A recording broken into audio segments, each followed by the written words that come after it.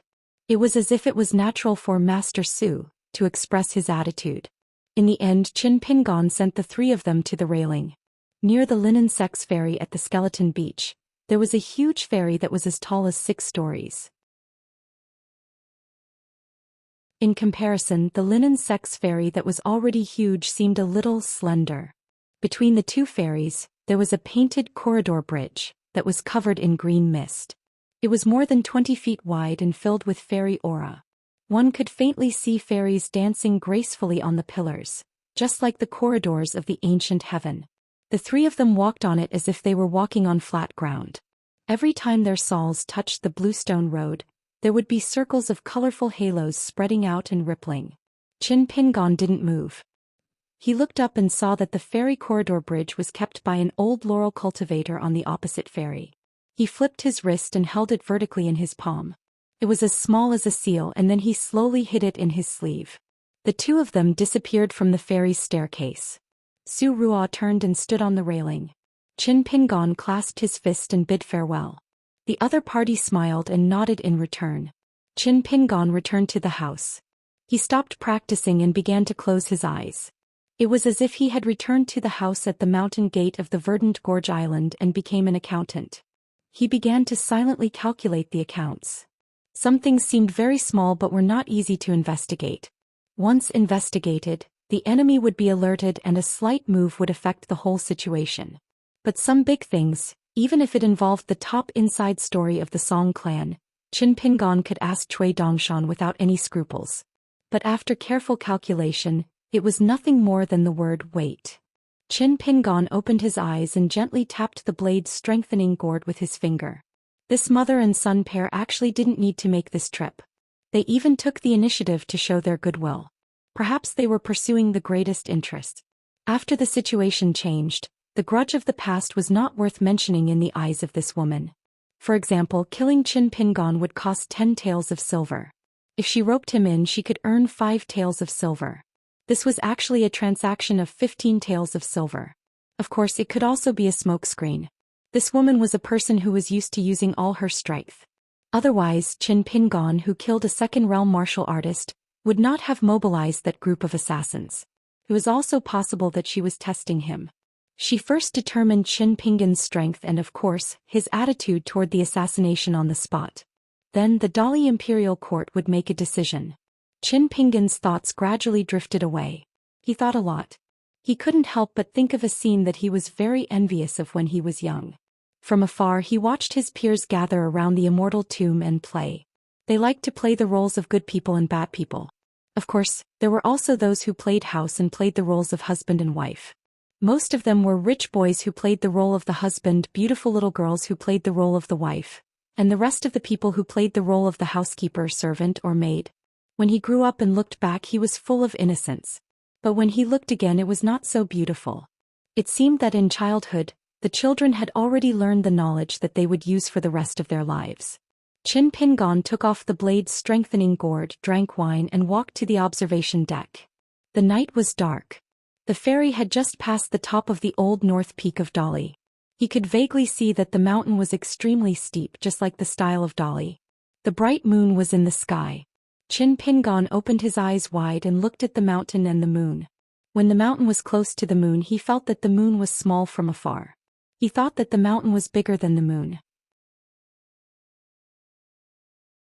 If someone's eyes were as big as the sky, he would see that the mountain was higher and the moon was wider. Inside a gorgeous house covered in the most exquisite lichen of the colorful clothes nation, a woman poured herself a cup of tea. She suddenly frowned. The chair was a little too high, causing her feet to be off the ground. Fortunately, her greatest ability in this life was to adapt. Her heels were even higher off the ground. She used the tip of her foot to lightly tap the precious lichen that came from the hands of a female cultivator from the colorful clothes nation. She smiled and asked, "How is it?" He thought for a moment and said, "It's a stubborn one." The woman took a sip of the tea and thought about it for a while. It seemed to be inferior to the spring tea in the Changchun palace. That place was not good at anything. It was even more deserted than a cold palace. There were women there who did not even know how to talk. It was boring and boring. Only the good tea made those years of cultivating in the mountains not too torturous. She deliberately took a sip of the tea and chewed a leaf in her mouth. In her opinion, the taste of the world could only be tasted with bitterness. After swallowing the chewed leaf, she slowly said, "Without some ability and temperament, how could a lowly person who grew up smelling chicken shit and dog shit in the mud bottle alley live until today?" "How old is he?" "A young man who is only 21 years old." "How much family business has he made?" He did not care much about the master of the Luapa mountain. But his mother insisted on dragging him, so he had to follow. As an emperor, he knew clearly what kind of blessings he would enjoy and how much trouble he would have to go through. Just after he became an emperor, how many red tape did he have to go through in a year? Fortunately, he was so skilled that he did not seem like a new emperor. It was no wonder that some old bastards in the imperial court who did not think highly of him would open their eyes wide to find fault with him. Their presbyopia eyes would probably be sore, but they could not find fault with him. They could only pinch their noses and accept it. He smiled and said, "If I had those opportunities, I would not be much worse than Qin Pingon." The woman asked, "Do you really think so?" He smiled and nodded. The woman narrowed her eyes and twirled the beautiful teacup with 2 fingers. "Think carefully and then answer me." He hurriedly raised his hands and said with a smile, "Your son is angry. Mother, don't be upset." The woman did not return to her usual doting expression. When the mother and son were alone, she did not treat He as Emperor Dolly. She said sternly, "Will Qi Jingchun choose you? He, can you bear hardships?" He shook his head, "No. If you are not as good as others in some aspects, then you are not as good as others. There is no one in the world who is better than others in every aspect and has a big advantage." The woman said angrily, "Since you are born to enjoy happiness, then you should think about how to enjoy it. This is a good thing that many people in the world envy but can't get. Don't forget, this has never been a simple thing. If you think that you dare to slack off in the slightest because you have finally become Emperor Dolly, I will say it here today. If one day you make a mistake and lose the dragon throne, Songmu will take it and sit on it. Mother will still be Dolly's Empress Dowager. Who will you be then?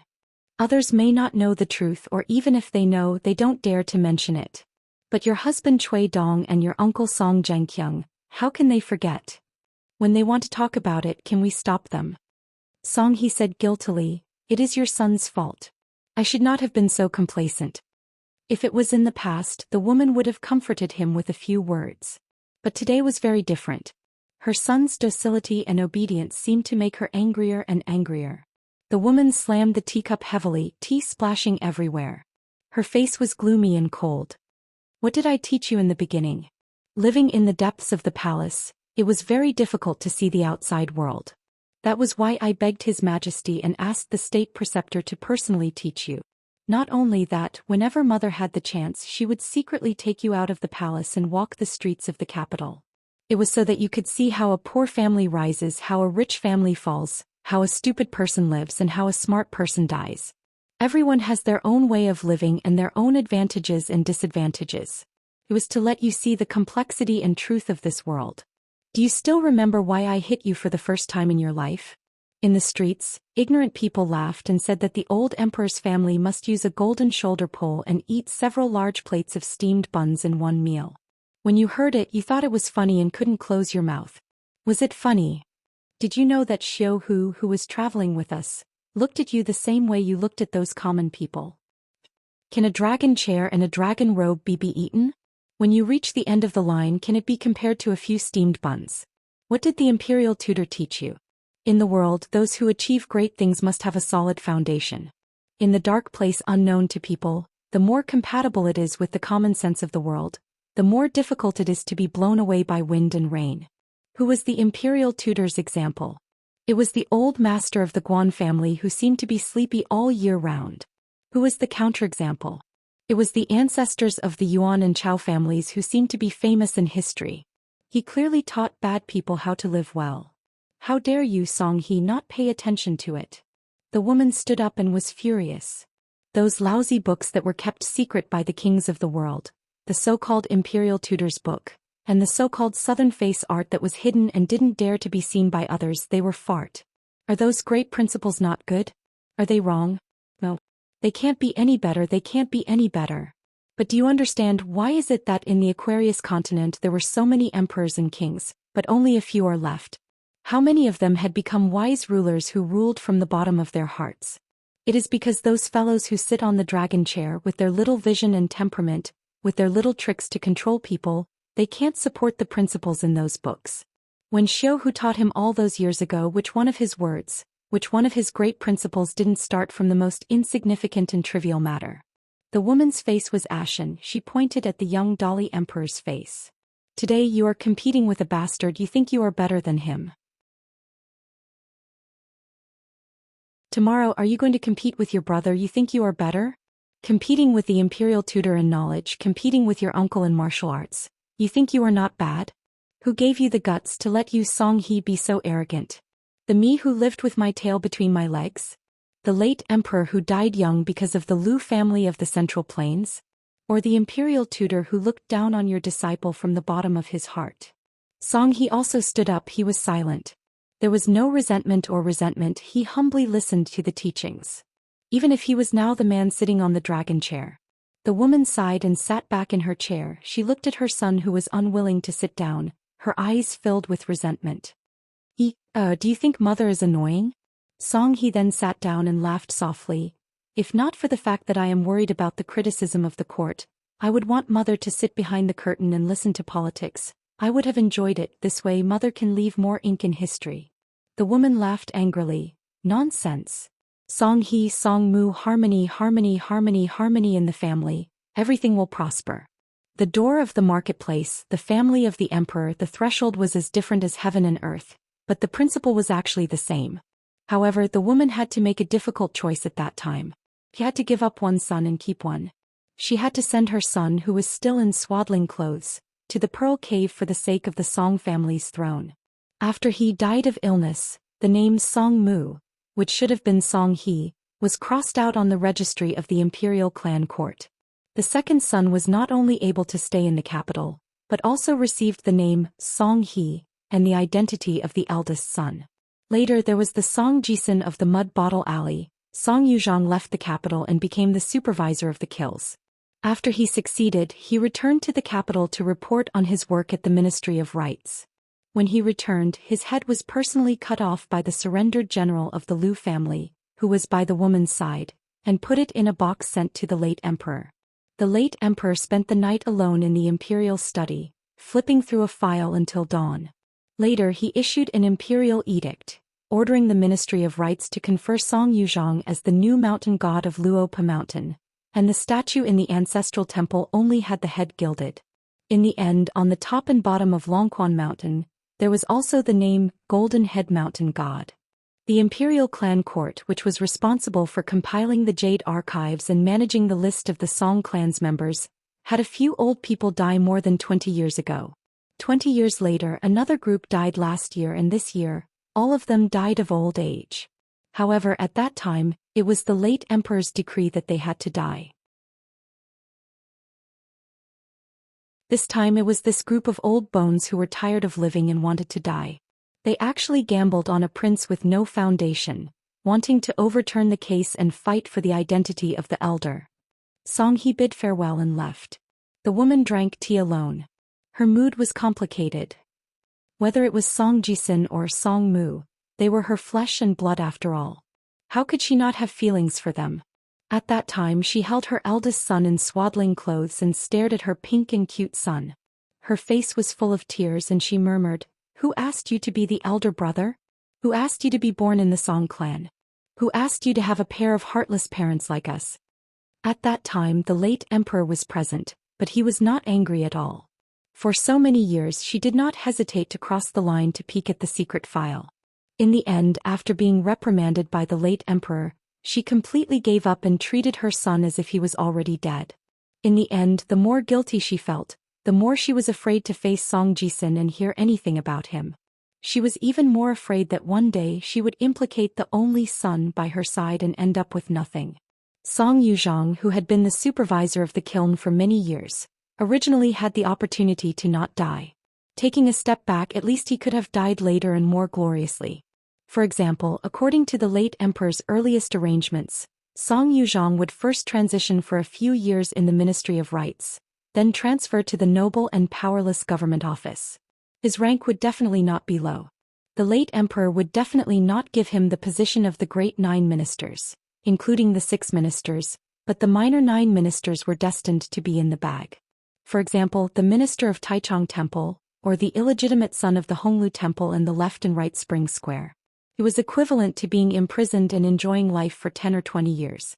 After death, he would receive a high-ranking posthumous title. It could be considered the Song clan's generous treatment of a meritorious official. It must be known that Song Yuzhong had been in charge of the construction of the covered bridge from beginning to end. That was the biggest scandal of the Song clan. Once it was leaked, Lakeview Academy would have a hold on it, and it would even affect Dali's annexation of the Aquarius continent. Therefore, the late emperor could be said to have been sufficiently benevolent and generous to Song Yuzhong. But of all things he should not have done. In Lizhu Grotto Heaven Town, there were already rumors that Song Jisun was the illegitimate son of the supervisor. Everyone knew about it, but Song Yuzhong did not know how to restrain himself, did not know how to hide his emotions, and actually dared to show signs of father-son affection to Song Jisun. What Song Yuzhong deserved to die the most was that in the depths of his heart, Song Jisun seemed to resent this supervisor. He really hoped that Song Yuzhong was really his biological father. In the secret records, every bit of it was recorded clearly. Then, after Song Yuzhong returned to Longquan County as an official of the Ministry of Rites, he still did not repent. What else could he do if he did not die? Therefore, even if Song Yuzhong died, the late emperor still did not plan to let this loyal official off. He allowed her to cut off his head and bring it back to the capital, and then confer him the title of mountain deity of Luopa Mountain. A golden-head mountain deity, he became the laughingstock of the entire New North Peak. Even if the late emperor had already left, the woman was still afraid of this talented man who died early in his middle age. She loved him very much and was full of worship and admiration for him. But he died just at the right time and she was actually very happy. For some women, love was like a seasoning for cooking. It was best to have it, but it did not matter if they did not have it. There would always be something else to make up for it. The old immortal master in white, who had previously kept the immortal corridor bridge in his sleeve, stroked his beard and smiled. It seems that our Empress Dowager has started to teach her son again. Su Ruo smiled but did not say anything. The Dali Ferry turned back to the south, and the Skeleton Beach Ferry continued to the north. The old man turned his head and glanced at the north and softly said, "Why did you choose Dong Shuijing and not this person?" Su Ruo smiled and said, "The merciful do not command soldiers, and the righteous do not command wealth." The old man sneered and did not hide his disapproval. Su Ruo's hands held the sword hilt and sword head horizontally behind her, and she looked at the mountains and rivers in the distance leisurely. Below the ferry, in the north of the Aquarius continent, the source of the river was like a broom scattered widely. The old man was the person in charge of the Aquarius continent after the main branch of the Mahist clan bet on Dali. He had a good relationship with Su Ruo and the old carpenter, but the latter lost the fight for the Mahist clan's position and moved away from the central divine continent. In the end, he chose the Song clan. At that time, their branch of the Mahist clan was together with the Yinyang sect's branch of the Lu clan. Both sides hit it off and began to build the replica of the Beko Keikyung building, which was enough to kill the immortal cultivators. Not only that, the great cultivator of the Yinyang sect had an even more hidden and insidious method. He deceived the late emperor of Dali to violate the etiquette of the Confucian school and cultivate to the middle 5 realms without permission. Once the emperor broke through the realm, he would retain his spiritual wisdom, but he could secretly become a puppet. Moreover, his realm would disappear and he would return to the body of a mortal teacher. At that time, whether it was the Cliff Academy in the capital of Dali or the Lakeview Academy in the central part of the Aquarius continent, even if they noticed the clues, they would not be able to find any traces.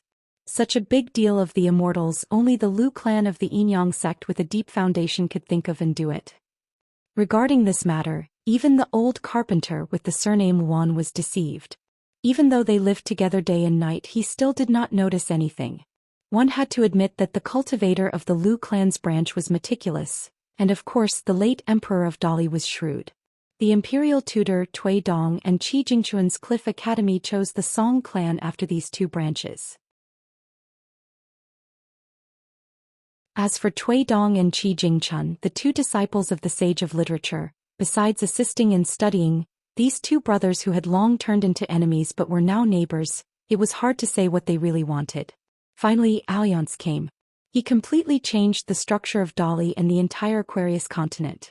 After Alliance's sword strike, the imitated Baek Okkyung building, which was built with half of the country's resources, could no longer operate effectively. For the next 10 years, the sword formation could no longer be used to kill enemies from thousands of miles away. The Song clan suffered heavy losses and their vitality was damaged. However, it was a blessing in disguise. The chief Lu Qin, who secretly visited the Pearl Grotto Heaven, seemed to be too lazy to bother with Dali.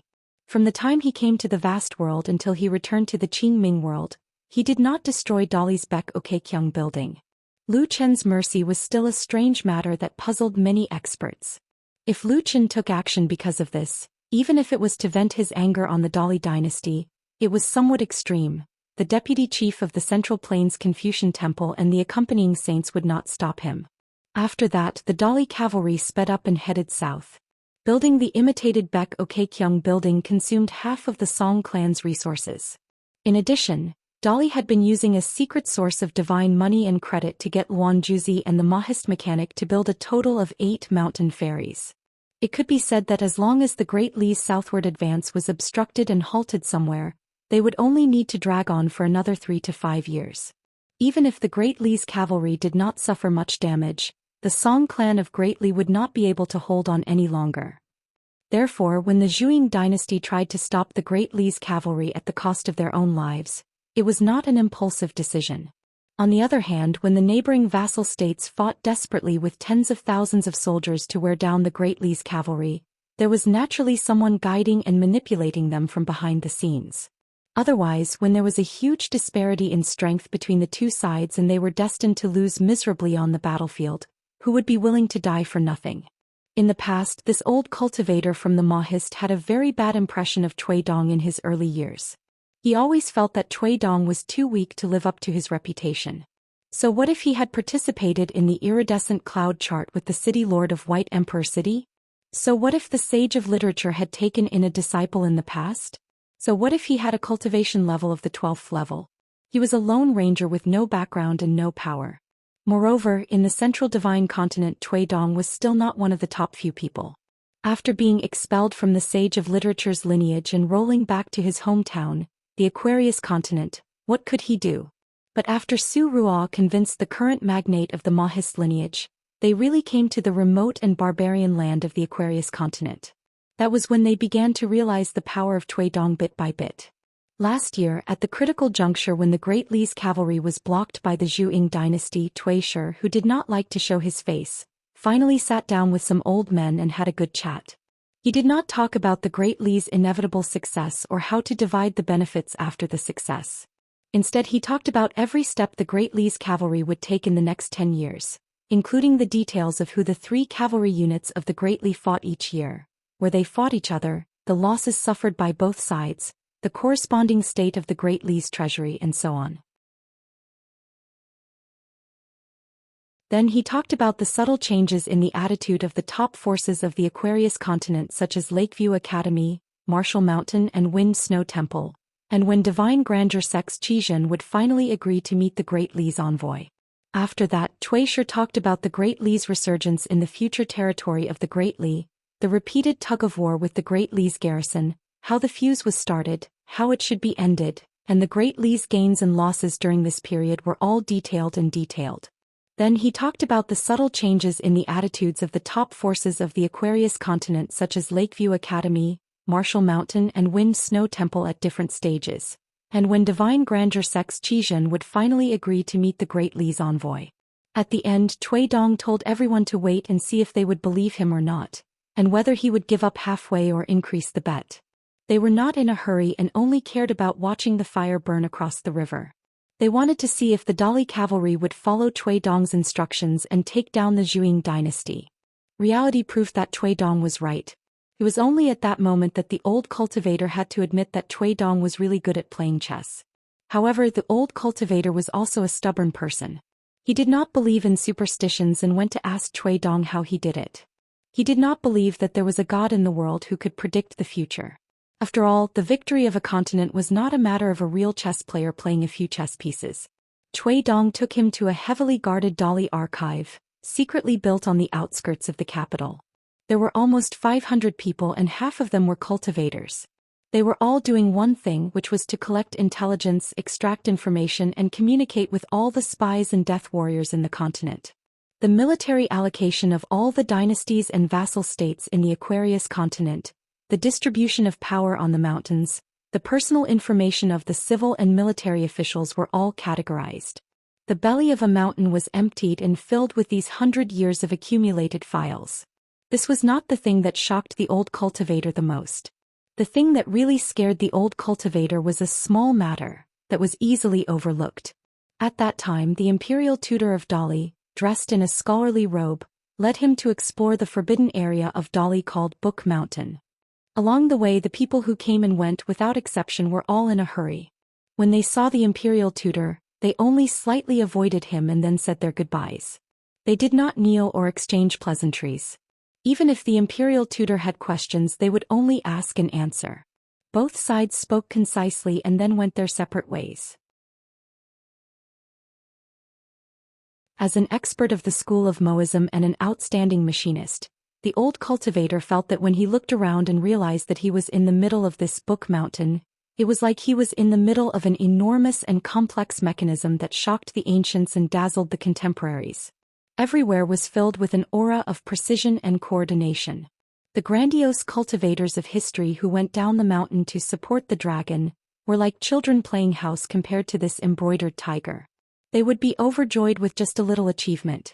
After the infamous first disciple of the second sage left the star-studded Central Plains divine continent, he remained silent for 100 years.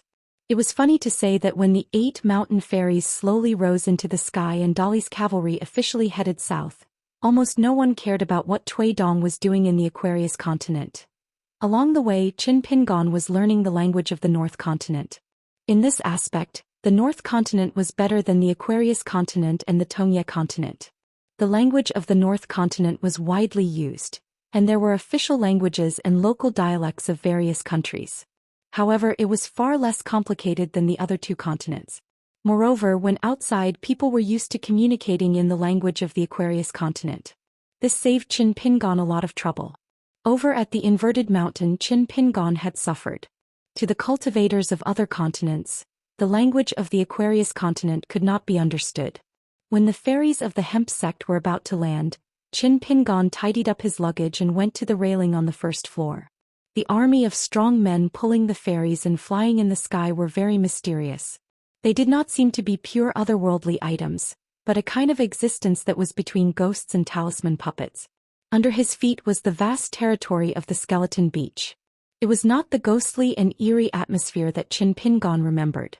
Instead, there were a few brilliant lights that shot up into the clouds and lingered without dissipating. It was like an auspicious sign. The Skeleton Beach had a radius of 1,000 miles. Most of it was plains and tidal flats. There were very few tall mountains and peaks that were common to immortals. There was only one big river that ran from north to south in the Skeleton Beach's territory. It was not like the meandering of an ordinary river. It was as if a sword had slashed down and there were almost no tributaries. There was only one immortal shop on the ferries of the hemp sect.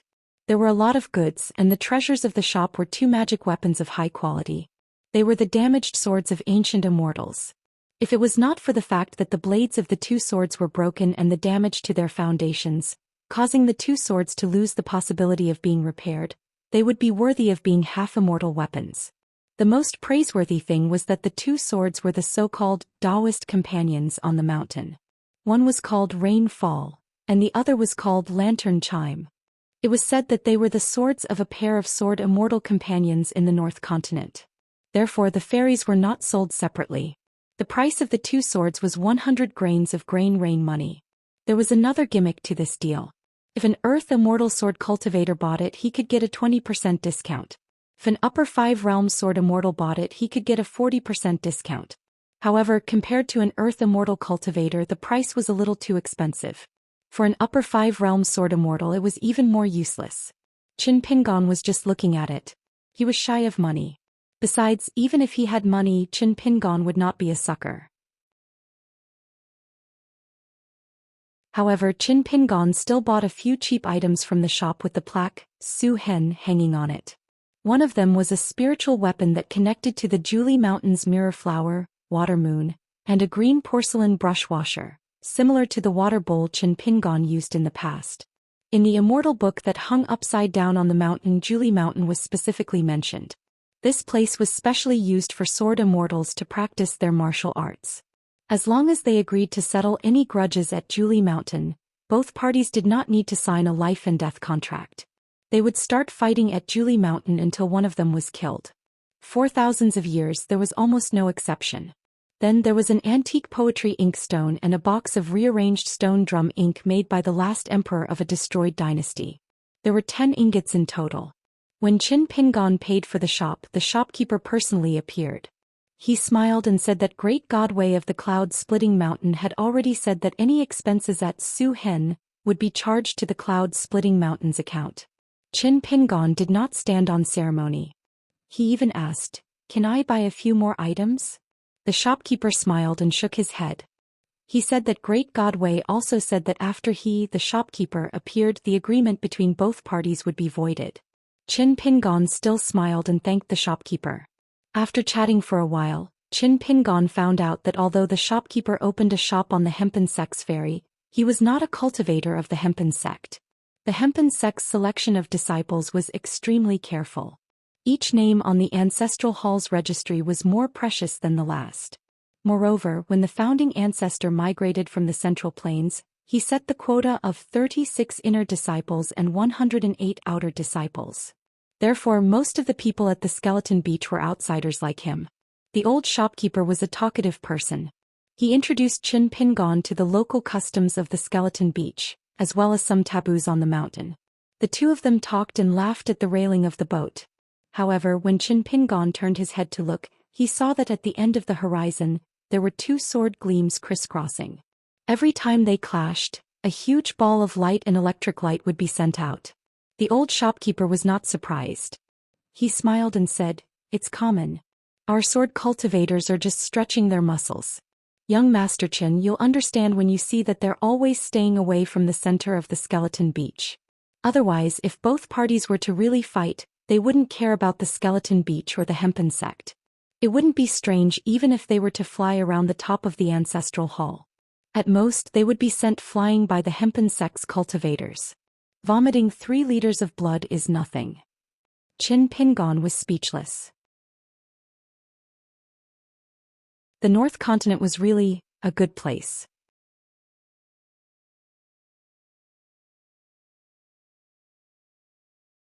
"485. The Skeleton Beach Immortal Ferry was an important hub in the southern part of the North Continent. It was bustling with commerce and business. In Qin Pingon's eyes, they were all immortal money with legs. He could not help but look forward to the future of his Oxhorn Mountain ferry. The ferry slowly approached the shore. The impatient customers could not wait any longer and rushed off in a mess. According to the rules, those who boarded and disembarked at the ferry should walk regardless of their realm or status. It was the same in the Aquarius continent, the Tongye continent, and the inverted hanging mountain. However, it was different here. Even if they followed the rules, they fought to be the first. Most of them rode on their swords and turned into a streak of rainbow light. Some rode on their magic treasures, some rode on their immortal birds, and some jumped off. It was chaotic and noisy. The steward of the Hemp Sect's ferry and the people at the ferry on the ground saw these unruly bastards again. Both parties were cursing each other. A sea-viewing cultivator who was in charge of guarding the ferry was so angry that he hit a chi refinement warrior who flew over his head to the ground. Qin Pingon did not know whether to laugh or cry. This was under the watchful eyes of the Hemp Sect. If it were somewhere else, how chaotic would it be? Qin Pingon was not in a hurry to get off the boat. Furthermore, the old shopkeeper was still talking about the skeleton beach and a few other places that he had to visit. Since the shopkeeper had kindly introduced him to the scenic spots of this place, Qin Pingon did not want to let him speak halfway. Therefore, he patiently listened to the old shopkeeper's explanation. Although Qin Pingon was curious about the scenes of getting off the boat, he had understood one thing since he was young. When you were talking to someone, if you were to look around while the other person was speaking earnestly, that was called lacking in manners. Therefore, Qin Pingon only took a few glances before looking away. The old shopkeeper had been in the ferry business for 200 to 300 years. He had trained a pair of sharp eyes to welcome customers and send them off. He quickly ended the previous topic and explained with a smile, "Our North Continent may seem chaotic, but after staying here for a long time, you will feel refreshed. Indeed, it is easy to start a feud for no reason. However, there are many people who will keep their promises and dare to entrust their lives to each other. I believe young Master Qin will understand in the future." When the old shopkeeper said this, his weathered face was full of unconcealable pride. Qin Pingon was no stranger to this. Therefore his heart clenched and he felt a little sad. Once, there were people like this who were proud of being born in the North Continent, even if they were just chi refinement warriors of the lower 5 realms and servant girls on the ferry. The old shopkeeper hesitated for a moment as he recalled the private meeting between the northern mountain god of the great Li Weiba and himself. He then said softly, "Child Qin, may I say something unpleasant?" Qin Pingon smiled. "Go ahead, shopkeeper Huang." The old shopkeeper said slowly, "The North Continent is more xenophobic and likes to have internal strife. However, when they are united against outsiders, especially when they are in a group, they hate a few types of outsiders the most. One is the Confucian students who have traveled here from afar. They feel that they have a sour stench and are very difficult to deal with. Another type is the disciples of the rich families of other continents. They're all arrogant. The last type is the sword cultivators from other continents. They feel that this group of people does not know the immensity of heaven and earth and have the guts to come to the North Continent to sharpen their swords. Of the 3, the second one is the most annoying. Throughout history, there have been countless young people who were able to call the shots in their hometowns on other continents. They relied on their families' patriarchs or preachers to do whatever they wanted, but almost none of them were able to get anything out of it. They fled the North Continent in disgrace, which was still considered good. There were many who had their cultivation paths cut off and some even died here. Among them, there were nobles from the Celestial Master's residence on Longhu Mountain, direct disciples of the 100 schools of thought, the last disciple of the Ascendant Realm Patriarch of the Liuxia continent, and the younger brother of the God of Fortune from the White Border continent, who was beaten to death here. There are so many of these old scores and so many shocking disasters have happened. Those cultivators on the mountaintops of other continents who lost their relatives and disciples still haven't figured out who their enemies were. Qin Pingon nodded and said, "I will remember shopkeeper Huang's reminder." The old shopkeeper's smile returned. He cupped his fists and said loudly, "Some taboos are like a few hemp ropes in the marketplace. They can't restrain a real dragon in the human world. The North Continent has never rejected a true hero. Then I wish you success in the North Continent, child Qin." Qin Pingon cupped his fists and returned the gesture. "Thank you for your auspicious words, shopkeeper Huang." Qin Pingon put on his bamboo hat, green robe, and sword as he left the Zhanma-sek's ferry. According to shopkeeper Huang, there were 3 places in the skeleton beach that had to be visited. Otherwise, the trip would have been in vain. The first was the temple of the Swaying Yi River, which was not of high rank but occupied a large area. As a river god, the temple where the golden body was worshipped was more majestic than most of the water gods in the North Continent. There was also a huge city that extended from the entrance at the foot of the Zhanma-sek's mountain all the way to the depths of the ground. It was called the City of Murals. There were 8 high walls under the city. There were 8 beautiful ancient fairies painted on the murals. They were vivid and lifelike. Rumor had it that there was also a great fortune waiting for the fated person to go there. The 8 fairies were once the remnants of the female officials' spirits in a palace in the ancient heavenly court.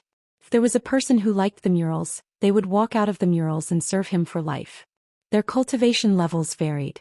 Now only 3 of the 8 female officials were left. The other 5 murals had lost their spiritual chi. The one with the highest cultivation level was in the Jade realm of the upper 5 realms, while the one with the lowest cultivation level was an Earth Immortal of the Golden Core realm. The Xianxia sect had once invited experts from all over to try to obtain the treasures on the murals using the method of immortals rubbing tablets. However, the murals were full of mysteries and they never succeeded. Other than the fortune of the remaining 3 murals, there were also many items and spirits that ghost cultivators in the world could only dream of. Even ordinary immortal residences were willing to come here to bid and buy some well-trained heroic spirit puppets. They could serve as a kind of door god that protected the mountain, and they could also serve as a defensive heavy weapon that would not hesitate to die for the master. They could walk the Jianghu hand in hand. Moreover, there were many rogue cultivators in the city of murals. When they traded here, there would often be great treasures hidden in the city. Now there was a young sword immortal who had already rushed to the Great Wall of Sword Qi. He had picked up a half-immortal weapon from a rogue cultivator. Finally, there was the Ghost Valley, that attracted sword cultivators and pure martial artists the most in the Skeleton Beach. The Xianxia sect intended to expel the ghosts that were difficult to refine and gather them in one place. After paying a toll, they would be responsible for their own life and death. Qin Pingon planned to go to the nearest city of murals first. After Qin Pingon left the ferry, an old cultivator of the Xianxia sect who was in charge of the cross-continent ferry had restrained his qi and spiritual qi in his qi dwelling. He was a well-known figure in the Skeleton Beach. A nascent soul cultivator had an extremely high seniority in the Xianxia sect's ancestral hall. However, he was usually unwilling to show his face and hated human relationships the most. At this moment, the old cultivator appeared beside shopkeeper Huang and said with a smile, "To think that you're a businessman. Those words of yours were not unpleasant at all. They were clearly disgusting." A young man who could make Dali's Beiyue god appear and monopolize 30% of the mountain in Pearl Grotto Heaven was definitely related to the 3 types of people mentioned by the shopkeeper. At the very least, he should be one of them. If he had the temperament of a youngster, he might treat his good intentions as ill intent and think that the shopkeeper was trying to intimidate him. The old shopkeeper stroked his beard and smiled. Although his realm was much lower than this nascent soul cultivator beside him, he was usually very casual when interacting with him. If he's an impatient young man who cares about his face, he wouldn't be living in seclusion on the ferry. Just now, after hearing about the city of murals, he would have left the ferry long ago. How would he be willing to accompany an old man like me to nag for half a day? Then there's no need for me to say those words. The old nascent soul cultivator smiled casually and said, "You may know a person for a long time without understanding his true nature." The old shopkeeper laughed out loud. "It's just a business. If you can earn some favors, you can earn some money. That's why I said that, old Su, you're not cut out for business. The Xianxia sect has really wasted a mountain of gold and silver by letting you manage this ferry. There are so many connections that you could have roped in, but you don't even care about them when they're running around in front of you. Is it really a good thing for a cultivator to be able to benefit from both sides?" The old nascent soul cultivator sneered. "If it's an earth immortal who has a chance to reach the 5 realms instead, wouldn't it be a waste of time?" The old shopkeeper pretended that he didn't understand the meaning behind his words. He put his elbows on the railing and looked at the scenery of his hometown. The cross-continent ferry business didn't lack scenery along the way. However, after seeing so much, he still felt that his home's environment was the best. At this moment, when he heard the words of a nascent soul cultivator, the old shopkeeper laughed and said, "Don't treat me like a basket. I don't accept complaints here." The old nascent soul cultivator didn't take it seriously. He remembered something and asked with a frown, "What's going on with this Jade sect? Why did they move their sect to the Aquarius continent?" According to common sense, the Tongyi sect's Du Mao's death should barely be able to maintain the sect. As long as Sun Yuan moved his sect to the north of the Tongyi sect and casually took their lives while they were weak, the Tongyi sect would be completely finished in less than 300 years. Why didn't Sun Yuan do such a free thing? No matter how great the potential of the Aquarius continent's location is, how can it be compared to completely devouring half of the Tongyi sect? This old man Sun was said to be a playboy when he was young. Could it be that his brain was damaged by a certain woman's legs? The shopkeeper of the House of Void Hatred with the surname Huang shook his head and said, "Anyone in the Jade sect can be a fool, but Sun Yuan isn't. Even if we've never met before, just by seeing how this old senior could tame Jiang Shangzhen, we can tell that he's not simple. What kind of temper does Jiang Shangzhen have? Back then he was only a gold core cultivator and traveled alone in our North Continent. In the end, how many mountains and fairies did he harm? In the end, he even ate up all of them and successfully ran away. I don't have a knot in my heart in this life, only my martial aunt died of depression, and I can't let it go. Back then, junior martial aunt protected me and protected me. If it weren't for her care, I would have been buried long ago. This damn Jiang Shangzhen. My junior martial aunt was such a good woman. Damn it, whenever this guy is mentioned I'm filled with anger, but I can't help but be convinced. The old shopkeeper's usual manner of speech was actually quite elegant, unlike the cultivators of the North Continent. When he mentioned Jiang Shangzhen, he actually gritted his teeth. The old nascent soul cultivator gloated, "My basket is full." The old shopkeeper spat out a mouthful of saliva, as if he wanted to spit out all his pent-up anger. He asked curiously, "From the looks of it, the Song clan seems to have the intention of raising the Oxhorn Mountain Ferry, and has no intention of expanding the Changchun Palace Ferry. When the time comes, which local snake will you have to deal with? Will it be Dali's military generals or worshipped cultivators?" The old nascent soul cultivator shook his head. "Dali's biggest taboo is spying by outsiders. Our Hall of Ancestral Masters has specially instructed that many of the methods we're familiar with are not to be used in Dali's northern peak territory, lest we become enemies. Dali is no longer the same as it was in the past. They have the confidence to stop the Skeleton Beach Ferry from going south, so I'm not sure who the other party is yet. But anyway, it's the same. I'm not interested in messing around with these things as long as both parties can maintain their image." The old nascent soul cultivator clicked his tongue and said, "It's only been a few years. Back then, Dali was the first immortal ferry that could accept intercontinental ferries. After it was officially opened, the cultivators and military generals stationed there were all first-class talents in Dali. Every one of them was a powerful and influential figure. When they saw us, they smiled obsequiously and never straightened their backs. You've seen it too. Now there's a righteous deity of the northern peak called Wei Pai, right? How about it? Has he bent his back? I don't think so. Every dog has its day. Soon we'll be the ones asking for help." The old nascent soul cultivator's heart suddenly tightened. He gave the shopkeeper a look. The latter looked as if he was facing a great enemy. The old nascent soul cultivator shook his head, indicating that there was no need to be too nervous. As long as it was within the boundary of the Skeleton Beach, there wouldn't be any major trouble. Did they think that the mountain-protecting formation of the hemp sect was just for decoration? The two of them turned their heads to look. A middle-aged guest was boarding the ferry against the current. He wore a purple gold crown on his head and a white jade belt around his waist. He looked very flirtatious.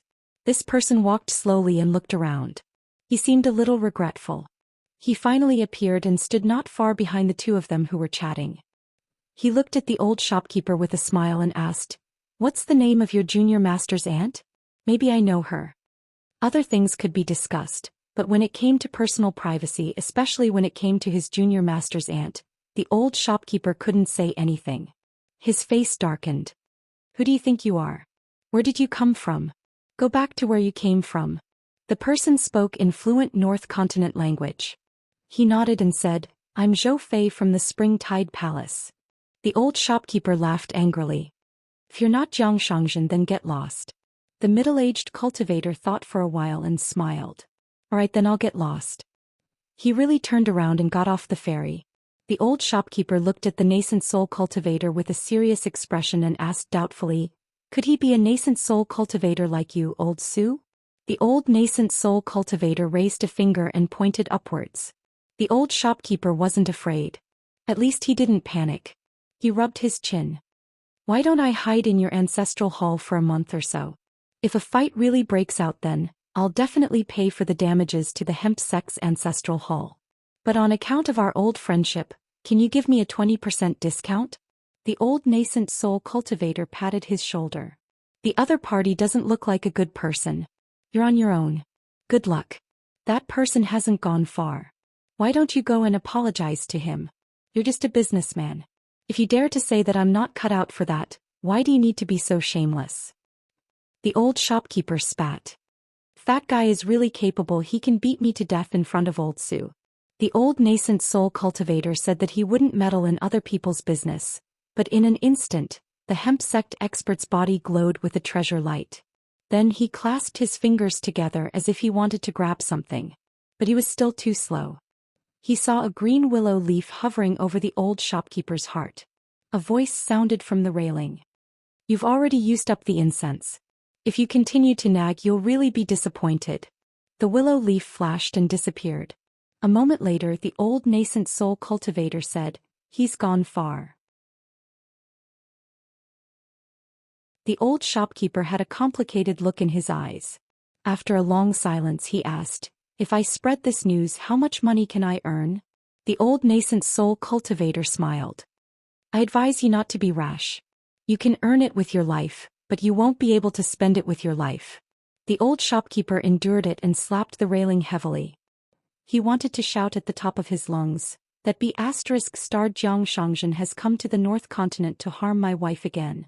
The entrance of the city of murals at the foot of the hemp sect's mountain was crowded with people. Qin Pingon walked for half an hour before he finally found a relatively secluded place. He took off his bamboo hat and sat at a roadside stall to buy his lunch. Just as he was about to stand up and pay the bill, he saw a familiar person who had appeared out of nowhere and had already taken the initiative to pay for his meal. Qin Pingon picked up his bamboo hat and asked, "Did you make a special trip here to stop me?" That person smiled and said, "There are some things that require me to make a special trip here to explain properly. Otherwise, it'll leave a knot in your heart and ruin our friendship." Qin Pingon was stunned. Whether it was in the lotus flower blessed land or the green tiger palace in the Tongyi continent, this person shouldn't be so friendly and attentive. Zhang Xianxia laughed and said, I'm sorry. In the past, I stayed in the North Continent for a period of time and revisited old places. When in Rome, do as the Romans do. I can't help but like to call people brothers." The two of them walked towards the entrance of the city of murals. Zhang Xianxia communicated with Qin Pingon using the heart lake ripples. Just as they reached the entrance, Zhang Xianxia finished his words and left. He said that there were many things waiting to be done at the book lake and he needed to rush back. After Zhang Xianxia separated from Qin Pingon, he went to the hemp sect's ferry and found the old shopkeeper. He had a good heart-to-heart talk and moved him emotionally and logically. After confirming that there weren't any repercussions, Zhang Xianxia took his own fairy treasure and returned to the Aquarius continent. Qin Pingon walked along an almost imperceptible 10-mile slope and entered the city of murals underground. On both sides of the road there were lanterns made by immortals. They illuminated the surroundings of the road as bright as day. The light was gentle and natural like the warm sunlight in winter. Qin Pingon silently pondered over Zhang Xianxia's words. He took 2 steps to the side and avoided a woman who was holding a porcelain bottle in her arms. Qin Pingon didn't seem to be distracted at all and continued to walk forward. He didn't expect that the woman behind him would fall to the ground and wail loudly. There were pieces of porcelain beside her. Qin Pingon's body leaned back slightly and instantly retreated to the side of the woman. He slapped her, causing her to be a little dazed. He slapped her again, causing her to feel a burning pain. The woman who should have hugged the man's leg and started to throw a tantrum did not dare to continue wailing. She looked timidly at the 4 or 5 companions on the side of the road. She felt that she had been slapped twice for nothing. They couldn't just let it go like this. If everyone swarmed up, wouldn't they at least have that man compensate for 2 pieces of snow? Moreover, the flowing cloud vase that she had said was worth 3 pieces of silver. She had at least spent 2 taels of silver on it. Unfortunately, the woman only suffered another kick from a strong young man. The kick caused her head to sway. He said, "You will pay for the 3 silver taels later." The woman was extremely aggrieved. Wasn't it just 2 silver taels? In the end, it would have been better if she didn't say anything. Once she opened her mouth, she received another kick to the face. That man laughed sinisterly. Wasn't the travel expenses of his brothers worth 1 silver tael? When the group of men left, they whispered to each other. One of them had also ordered a bowl of wontons from the stall. He felt that the young ranger with the bamboo hat was an easy target. On the road, the woman didn't bother to wipe the blood from the corner of her mouth. After all, there were many people coming and going.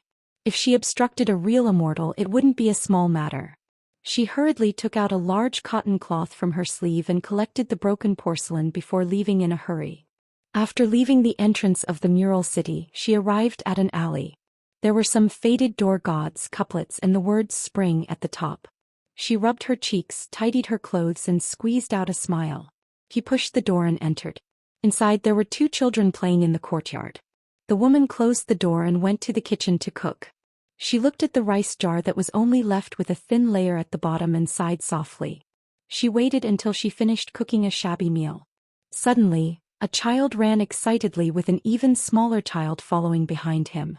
They came to the kitchen together and held it with both hands. There were 2 snow-white coins on it. The child's eyes lit up as he asked, "Mother, mother, there are 2 coins at the door." Look, did the door god spit them out?" The woman was stunned. Where did the 2 coins come from? Rich people weren't interested in teasing her family of 3. She didn't have any beauty and her 2 children were ordinary. What was going on? A young man with a bamboo hat walked out of the alley and muttered to himself, "This is the only time. In the future I don't need to know about other people's stories." He walked slowly and turned his head to look. He saw 2 very young children running madly with all their might. They laughed and shouted that they wanted to buy candied haws. They had candied haws to eat. The green-robed swordsman also laughed and held his bamboo hat. His eyes had always been quiet all these years. It was rare for him to be so warm. Then I'll know it again in the future? He didn't know why, but after he made up his mind to worry about nothing again, the young swordsman who strode forward suddenly felt that his heart wasn't sluggish anymore. Instead he felt that the world was big and he could go anywhere he wanted. End of this chapter.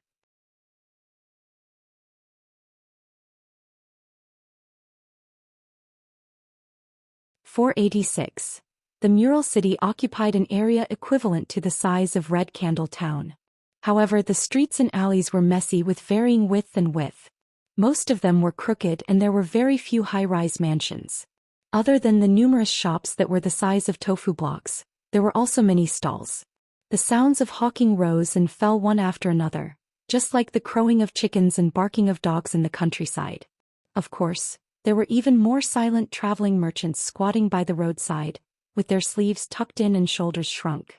They ignored the passers-by on the street whether they wanted to look or not, whether they wanted to buy or not.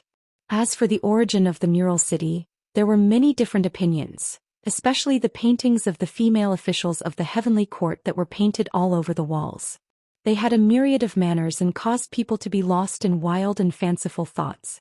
The hemp sect that chose this place to open their mountain was very secretive about this. Qin Pingon walked and stopped all the way. After about the time to drink a cup of tea, he followed a vast and mighty stream of people who had also come because of its reputation and arrived in front of a mural. The mountain wall was more than 10 feet high and the mural was very imposing. Qin Pingon stood in the crowd and looked up. The mural was a side profile of a graceful goddess. She seemed to be walking forward with flying spirits. There were auspicious clouds under her feet, and there was a traveling inkstone that was not commonly seen in the world. It was unknown whether it was because of the light or because of the abundance of spiritual energy in the mural, but the goddess's eyes were moving as if she was a living person. This mural was named Hanging Inkstone by the later generations. The color of the mural was mainly green, but there was also the right amount of powder and gold. It was like the finishing touch, making the mural thick and not lose its celestial aura. At a glance, it gave people the impression that it was like the cursive in a book. The brush seemed simple and concise, but in fact, upon closer inspection, whether it was the wrinkles of the dress, the ornaments, the texture of the skin, or even the eyelashes, they could all be said to be extremely dense. It was like a small scripture, and the strokes were in accordance with the law. Thinking about it, the person who painted the painting must be a master painter who had reached the pinnacle of perfection. Qin Pingon only had a rough understanding of the language of the North Continent, so for the time being he could only roughly understand the discussions around him. For thousands of years, the 8 murals in the underground city had been taken away by the fated people of various dynasties and generations. Moreover, when the 5 goddesses walked out of the mural and chose to serve their master, the painted mural would instantly fade. The lines of the painting would still be the same, so they would become white drawings.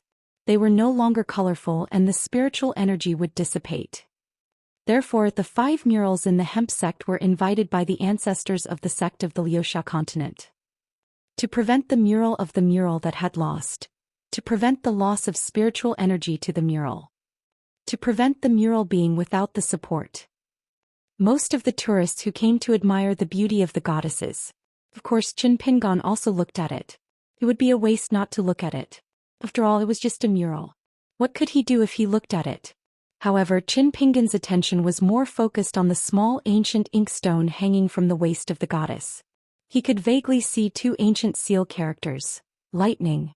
The reason he could recognize it was because of the true alchemy works that Li Shixing had given him. Many of the insect and bird seal characters in it had actually been lost in the vast world. Near the mural, there was a shop that specialized in selling copies and copies of the goddess painting. The prices were different. Among them, the hard yellow book filled with double hooks was the most expensive. A round fan-sized one dared to ask for 20 pieces of snow. However, Qin Pingan saw that the painting was indeed exquisite. Not only did it resemble a mural, it also resembled a spirit. Qin Pingan bought 2 of them. He planned to keep one for himself in the future and give the other to Zhou Lian. Zhou Lian had said before that when it came to collecting, the most taboo was to not be proficient in miscellaneous things. The shop was managed by a young man and a young woman. The young woman didn't like to entertain customers, but the young man was especially clever. When he saw that Qin Pingan had bought the most expensive painting in the shop, he began to recommend a set of hard yellow books filled with 5 copies of the goddess painting to Qin Pingan, the esteemed customer. It was placed in a bright red wooden box. The young man said that the cost of making this wooden box was equivalent to several pieces of snow. Qin Pingan gently stretched out his hand to touch the wooden box. The wood was fine and delicate, and the spiritual energy was light but rich. It should really be a product of the immortal mountain. The young man also said that the other 2 copies of the goddess painting couldn't be bought here. The customer would have to take 2 more steps to buy them from other shops. There were still 3 shops in Mural City that had been passed down from their ancestors. There was a rule set by the elders that they were not allowed to steal the business of other shops. However, the 5 copies of the mural that had been covered by the hemp sect could be sold by all 3 shops. Qin Pingan thought for a while and said that he would take a look. He then kept the hanging inkstone of the goddess painting and left the shop. As for the fated chance of the goddess, Qin Pingan didn't even think about it. He heard from the customers that once the goddess walked out of the painting, she would serve the owner for the rest of her life. In history, the 5 people in the painting had all become immortal companions with the owner. Then, at the very least, both of them would become earth immortals of the nascent soul stage. One of them, a down-and-out scholar with mediocre cultivation aptitude, had even obtained the favor of a goddess with a celestial staff. Then, unexpectedly, he broke through the realm again and again. In the end, he became a great immortal cultivator in the history of the North Continent. If one could win the heart of a beauty, one could also become an immortal at the peak of the mountain. At this point in one's life, what more could one ask for? Qin Pingan's palms were sweating when he heard that. He quickly drank a mouthful of wine to calm himself down. He almost put his palms together and silently prayed that the goddess on the mural would have a better taste and not be blind enough to fall in love with him. After that, Qin Pingan went to the other 2 murals and bought the most expensive ones. The style was the same. The shops nearby also sold a set of 5 copies of the goddess painting. The price was the same as what the young man had said previously. 100 pieces of snow would be spent without any discount. The 2 paintings of the goddess were named Rain Walking and Deer Riding respectively. The former held a white jade bowl and tilted it slightly. The tourists could vaguely see the sparkling water in the bowl and a golden dragon shining in the golden light. The latter was riding on a 7-colored deer. The goddess' skirt was trailing behind her, making her look like an immortal. This goddess also carried a green wooden sword without a scabbard on her back. The 3 words "Swift Wind" were engraved on it. Along the way, Qin Pingan mingled with the crowd and listened as much as he could. One of the words made Qin Pingan, the money grubber, interested. He decided to be the bagshop himself. On this trip to the North Continent, other than practicing his swordsmanship, he might as well do some business. After all, there was almost no space left in the near things and the square things. Some passers-by said that it was the painting of the goddess in the mural city. Due to the beauty of the painting and the fact that it was a gimmick, the whole continent knew about it. In the northern region of the North Continent, cultivators would often offer extremely high prices for it. It was very popular in the northern court. There were even immortal masters from rich families who were willing to pay a small sum of money to buy a set of 8 complete paintings of the goddess in the mural city. Qin Pingon thought about it carefully. At first he thought that it was profitable, but then he felt that something was amiss. He thought that this was a good thing. It was like a string of copper coins on the ground. Any cultivator with a little bit of wealth could pick it up and earn the difference in price. Qin Pingon looked at the group of tourists who were chatting not far away. They did not look like people who were hired by the 3 shops. After thinking about it, he understood. The North Continent was vast, and the skeleton beach was located at the southernmost tip. Riding the immortal ferry was not a small expense. Moreover, whether the painting of the goddess could be sold at a high price depended on whether the other party liked it. It was more up to fate and a little bit of luck. Also, it depended on the production of the 3 shops' porch filler boxes. Adding all these factors together, there might not be any cultivators who would be willing to earn such a small profit. Of course, it was also possible that there was a fixed sales channel between the shops and the skeleton beach. It was just that outsiders did not know about it. Earning money was one thing. Qin Pingon had been through so much. Among the people he knew, Sun Jiaxu from Old Dragon City and Dong Shuijing from Longquan County did the best.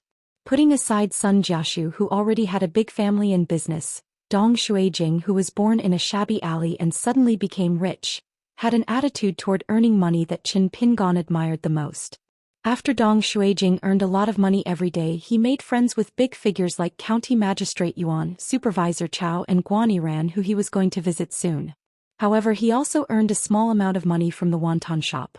Although Dong Shuijing was running the shop now, in some people's eyes, it might be more of a cultivation of character after having a lot of money, but Dong Shuijing was still diligent and serious. He was not careless at all. This was the business experience that a businessman should have. Therefore, Qin Pingon found the shopkeepers of the 2 shops and asked if they could give him a discount if he bought more porch fillings in one go. One of the shopkeepers directly shook his head, saying that even if he bought all the stock in the shop, he would not pay less for a single piece of snow. There was no room for negotiation at all. In the other shop, the shopkeeper was an old hunchbacked woman. She smiled and asked the customer how many sets of goddess paintings he could buy. Qin Pingon asked how many sets of goddess paintings were left in the shop. The old woman said that porch fillings were delicate work, and it took a long time to sell them. Moreover, the chief painter of these porch fillings had always been an old guest of the linen sect. The other painters did not dare to paint at all. The old guest was never willing to paint more. If it were not for the rules of the linen sect, according to the old painter, every time the lechers in the world with evil thoughts looked at him, he would have more karma. It was really a terrible way to earn money. The old woman then said frankly that the shop itself was not worried about sales, so they did not have much savings. Now there were only about 30 sets left in the shop and they would be sold out sooner or later. At this point the old woman smiled and asked Qin Pingon if that was the case, discounts were equivalent to losing money. Was there anyone in the world who did business like this? Qin Pingon was helpless. Just based on the old woman's honest words, he spent 20 pieces of snow to buy a set of boxes. Inside there were 5 goddess paintings. They were named Chongwu, Baoguai, Lingji, Chuanguan, and Zhang Can. The 5 goddesses each held a lotus lamp, supported a Baoguai lid, and held a white jade Lingji Rui in their arms. Hundreds of flowers curled around them and birds flew in circles. The last one was the most unusual. She was actually wearing armor and holding an axe. Lightning flashed and she was very heroic. Qin Pingon once again returned to the earliest shop, and asked about the inventory and discounts. The young man was a little embarrassed. The young girl suddenly smiled and glanced at the young man who grew up with her. She shook her head, probably feeling that this foreign customer was too unscrupulous. She continued to busy herself with her own business. Facing the customers who came in and out of the shop, whether old or young, she still did not smile. In the end, the young man was easier to talk to, or maybe he was thin-skinned. He could not persuade Qin Pingon to look at him and smile, so he secretly led Qin Pingon to the back room of the shop. He sold 10 sets of wooden boxes to Qin Pingon, and took 10 pieces of snow less from Qin Pingon. After Qin Pingon paid the bill when he left the shop, he had an extra bag which he slung on his back. The young girl lightly bumped the young man with her shoulder and teased, "How can you do business like this? The customer just said a few words and you just nodded and agreed." The young man helplessly said, "I take after my great-grandfather. Besides, I'm just here to help you do odd jobs. I'm not really a businessman." The young girl separated public from private matters and warned, "I don't care. I've seen the loss of 10 pieces of snow in the shop. When you go back, go to your great-grandfather and ask him to make up for it. Beg him to draw more snow for my shop." The young man smiled and nodded, "Don't worry, great-grandfather loves me the most. If others can't get anything from him, great-grandfather will be very happy if I go and beg him." The young girl suddenly said, "Then did you tell that customer that he shouldn't show off his wealth when he's outside? There are many people in the shop and he's carrying so many pieces of snow on his back. It's not a small sum of money. The area around Mural City is already filled with crooks and honest folk, and it's a foul atmosphere. They like to bully foreigners the most and they'll use all kinds of tricks. Didn't you tell him anything? Look at how he's bargaining with you. If you don't agree, he can almost become a worker in our shop. Also, with that foreign accent, it's obvious that he's not very rich. The more it's like this, the more you should be careful." When the young girl did business, she had the temper of someone willing to take the bait. Only when it came to the young man, she was not stingy with her words. Presumably, she had a cold face and a warm heart. The young man was stunned for a moment. He slapped his head and said guiltily, "I forgot." The young girl glared at him and said in a low voice, "Then why aren't you going? You're a direct disciple of the hemp sect, and you're about to leave the mountain to travel. How can you be so careless?" The young man said, "Then what about the shop's business?" The young girl laughed angrily, "I've been here since I was young. After so many years, you've only left the mountain to help a few times. Could it be that without you my shop can't continue running?" The young man dashed out of the shop and found the foreign wanderer wearing a bamboo hat. He whispered some things to take note of. Qin Pingon smiled, "Okay, thank you for the reminder." The young man waved his hand and was about to turn and run back to the shop. Qin Pingon asked, "May I take the liberty to ask?" The young man immediately stopped and nodded, "Go ahead. If it's something that can be said, I'll definitely not hide it." Qin Pingon asked, "These 8 goddess murals have such a great opportunity. Why didn't the hemp sect seal off the skeleton beach? Even if their own disciples can't seize the opportunity, isn't it common sense to keep the goodies within the family?" The young man smiled, "The hemp sect isn't so stingy. Instead of stealing the treasure land and monopolizing the opportunity, it's better to form a good relationship with those fated people. There's an ancestral teaching in the hemp sect's ancestral hall. When we cultivate the great Tao, we must avoid fighting for the Tao." Qin Pingon thought about this saying carefully and sighed, "The hemp sect's boldness is great." The young man was elated. Although he wasn't tall and had an average appearance, he was actually an inner sanctum disciple in the hemp sect's ancestral hall. He was successful in his cultivation and hence he was introverted. Although he was very young, his seniority was not low. He was familiar with the young lady in the shop in the mural town since he was young. Whenever he had the chance, he would come down the mountain to help. When he reached the hemp sect's mountain, there were many white-haired old cultivators who called him Young Uncle Master. After thanking the young man again, Qin Pingon walked towards the entrance. Since he had bought the goddess murals, it was a worthwhile trip for him to open his business in the North Continent in the future. He didn't continue to wander around the mural town. Along the way, he actually saw a few shops selling ghost cultivator artifacts. Regardless of whether the artifacts were good or bad, they were really expensive. He reckoned that he would have to stay here for a period of time and slowly search for those old shops hiding in the depths of the streets to have a chance of finding them. Otherwise, shopkeeper Huang on the ferry wouldn't have mentioned this. However, Qin Pingon didn't intend to test his luck. Moreover, he had bought the most outstanding Yin spirit puppet in the mural town as a retainer. Qin Pingon didn't need it the most. Hence, he hurried to the Yaoyi River Temple, which was 600 miles away from the hemp sect's mountain. After exiting the mural town, Qin Pingon looked at the hemp sect, which was shrouded in clouds and mist that covered the scenery. He couldn't help but think of the Taiping Mountain in the Tongyi continent. The foot of the mountain was bustling with activity and was overcrowded. This immortal mansion had 36 direct disciples and 108 outer disciples. For an immortal mansion with the word sect in its name, there were too few cultivators. The mountain was mostly deserted. Actually, his Luopa mountain was about the same. There were still too few people. However, with so many people coming, Qin Pingon was also worried.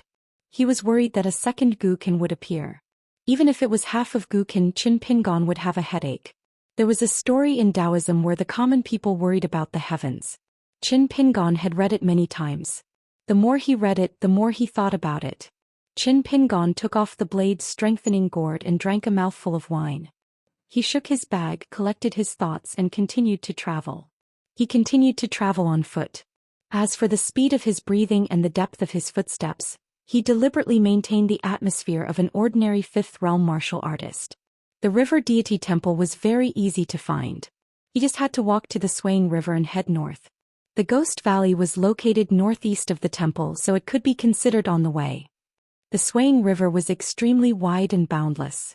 The water was deep and the river was slow, giving one the feeling of watching a lake. There was no bridge on the swaying river. It was said that the river deity didn't like others walking on his head, so there were many ferries and boats. Qin Pingon rested at a small ferry and drank a bowl of the local gloomy tea. Generally speaking, the water used to brew tea was of the lowest quality. However, the gloomy tea here was casually poured into the river. The tea was actually very refreshing and sweet. It was most likely due to the rich luck of the swaying river. The luck of the water was at its peak and it also helped the two sides of the river. The vegetation was lush and there were large clusters of reeds. In the early winter it was still lush and green. Hence there were many birds and water birds resting. Along the way he could occasionally see traveling cultivators. They were accompanied by Yin's spirit retainers with metal armor. Their footsteps were extremely light and there was almost no dust. They were like the Jianghu masters of the small vassal states of the Aquarius continent. The armor on their bodies was extremely exquisite. It was engraved with the Taoist talisman. Gold and silver lines intertwined with each other. It was obviously not an ordinary item. The burly Yin spirits were almost all covered with face armor. Some of their exposed skin was greenish-black. The cultivators of the North Continent, regardless of their cultivation level, were much more restrained than the cultivators of the Aquarius continent who were cautious when they walked around the ferry. The cultivators of the North Continent acted as if there was no one around and were very bold and unrestrained. If Pei Qian was here he would probably feel like a fish in water. Qin Pingon ordered 2 more bowls of gloomy tea. It was not that Qin Pingon was thirsty to the point of drinking, but the rule of the tea stall was that 3 bowls of tea were sold for 1 drop of snow. If one did not drink 3 bowls of tea, 1 drop of snow would be sold for at least 1 drop of snow. Qin Pingon was not in a hurry. He drank his tea slowly. Then he sat at more than half of the dozens of tables. They were all resting here. About 100 miles ahead, there was a historical site. There was a fallen ancient iron bowl by the swaying river. Its origin was unknown. It was of extremely high quality and was close to a magic treasure. It was not sunk by the swaying river god to suppress the water flow, nor was it taken by the great cultivator at the skeletal beach. There was once an earth immortal who tried to steal it, but it did not end well. The river god turned a blind eye to it and did not use its supernatural powers to stop it. The swaying river water was violent and turbulent, covering the sky and covering the earth. It directly swept the earth immortal into the river and drowned him. Since then no one dared to covet this iron bowl that weighed hundreds of thousands of pounds. Qin Pingon had just finished his 2nd cup of tea. Not far away, a table of customers quarreled with the waiter of the tea stall. It was about why the tea stall charged 2 snowflakes for 4 cups of tea. The shopkeeper was a mischievous man. When he saw his waiter quarreling with the customers, he actually took pleasure in their misfortune. He leaned over the greasy counter and drank alone. In front of him was a plate of fresh and delicious water celery that grew by the swaying river. The young waiter was also stubborn. He did not ask for help from the shopkeeper. He was surrounded by 4 customers alone and still insisted on his opinion. Either he obediently took out 2 snowflakes and spent it, or he did not pay if he had the ability. Anyway, the tea stall did not even charge 1 tael of silver. There was a burly man with a big beard and a purple face. Behind him stood an astonishingly imposing spirit retainer. This puppet made by the linen sect was carrying a big box on its back. The purple-faced man was about to turn hostile on the spot. However, after being persuaded by a woman who was sitting cross-legged on a long bench, the burly man took out a small sum of money and slammed it on the table. 2 snowflakes cost money, right? Then give me the change. It was obvious that he was making things difficult and disgusting the tea stall. The cultivators on the mountain, as well as the pure martial artists who were good at martial arts, would generally prepare more snowflakes when they went out traveling. They should not be short of snowflakes. Of course, there should be some small sum of money. After all, this thing was lighter than snowflakes and easier to carry. If it was the Earth Immortals who owned the small immortal tomb and the exquisite arsenal, or the direct descendants of the immortal families on the mountain who had these precious treasures since childhood, it would be a different story. As for the more precious Guyu money, it was not even a good thing to have more of it. Because there were not many places where Guyu money could be used unless they went straight for a big deal as soon as they went down the mountain. In the end, the young waiter directly retorted, "Why don't you take out the Guyu money?" The purple-faced man glared and crossed his arms. "Stop talking nonsense, hurry up, don't delay me from going to the river god temple to burn incense." The shopkeeper finally spoke up to relieve the situation. "Okay, hurry up and give the customer the change." The young waiter grabbed the Guyu money and went behind the counter. He squatted down and there was a crisp sound of money knocking against money. He took out a sack of Guyu money and slammed it on the table. "Take it." The purple-faced man smiled and waved his hand. The spirit retainer behind him grabbed the heavy sack of Guyu money and put it into the box behind him. The young waiter said with a straight face, "Forgive me for not seeing you out. You are welcome to not come." The purple-faced man took out another Guyu money and put it on the table. He grinned and said, "For more bowls of gloomy tea." The young waiter said angrily, "Are you King done?" The woman who was sitting cross-legged twisted her body. Her appearance was average, but her figure was alluring. With this twist, her peaks rose and fell. She smiled at the young waiter and said, "Since you are in the business of opening the door to welcome customers, then don't be too hot-tempered. However, I don't blame you. It's normal for young people to be hot-tempered. Later I won't drink that bowl of tea. Consider it a reward for you to cool down." The guests at the other tables roared with laughter. Some of them even let out strange cries. Some of the young and strong men even whistled and glanced at the beautiful scenery in front of the woman. They wished they could use their eyes to cut off those 2 mountains and bring them back home. The young waiter flew into a rage out of humiliation. Just as he was about to curse at this coquettish fox, a young man with a sword beside the woman was already itching to give it a try. He secretly stroked the hilt of his sword with his palm, as if he was waiting for the waiter to insult the woman. Fortunately, the shopkeeper finally put down his chopsticks and said to the young waiter, "Okay, did I forget what I taught you? You will cause the most trouble by insulting people in front of them. The rules of the tea stall are passed down from our ancestors. No wonder you are so stubborn. If the customers are unhappy, there is nothing we can do. But if you curse people, then forget it. No business is done like this." Then the shopkeeper smiled and looked at the group of customers. "Business has its rules. But like this beautiful sister said, we are open to welcome customers. So, the next 4 bowls of gloomy tea will be my reward for getting to know these 4 heroes. It will be free. How about it?" The woman covered her mouth and laughed, her body trembling.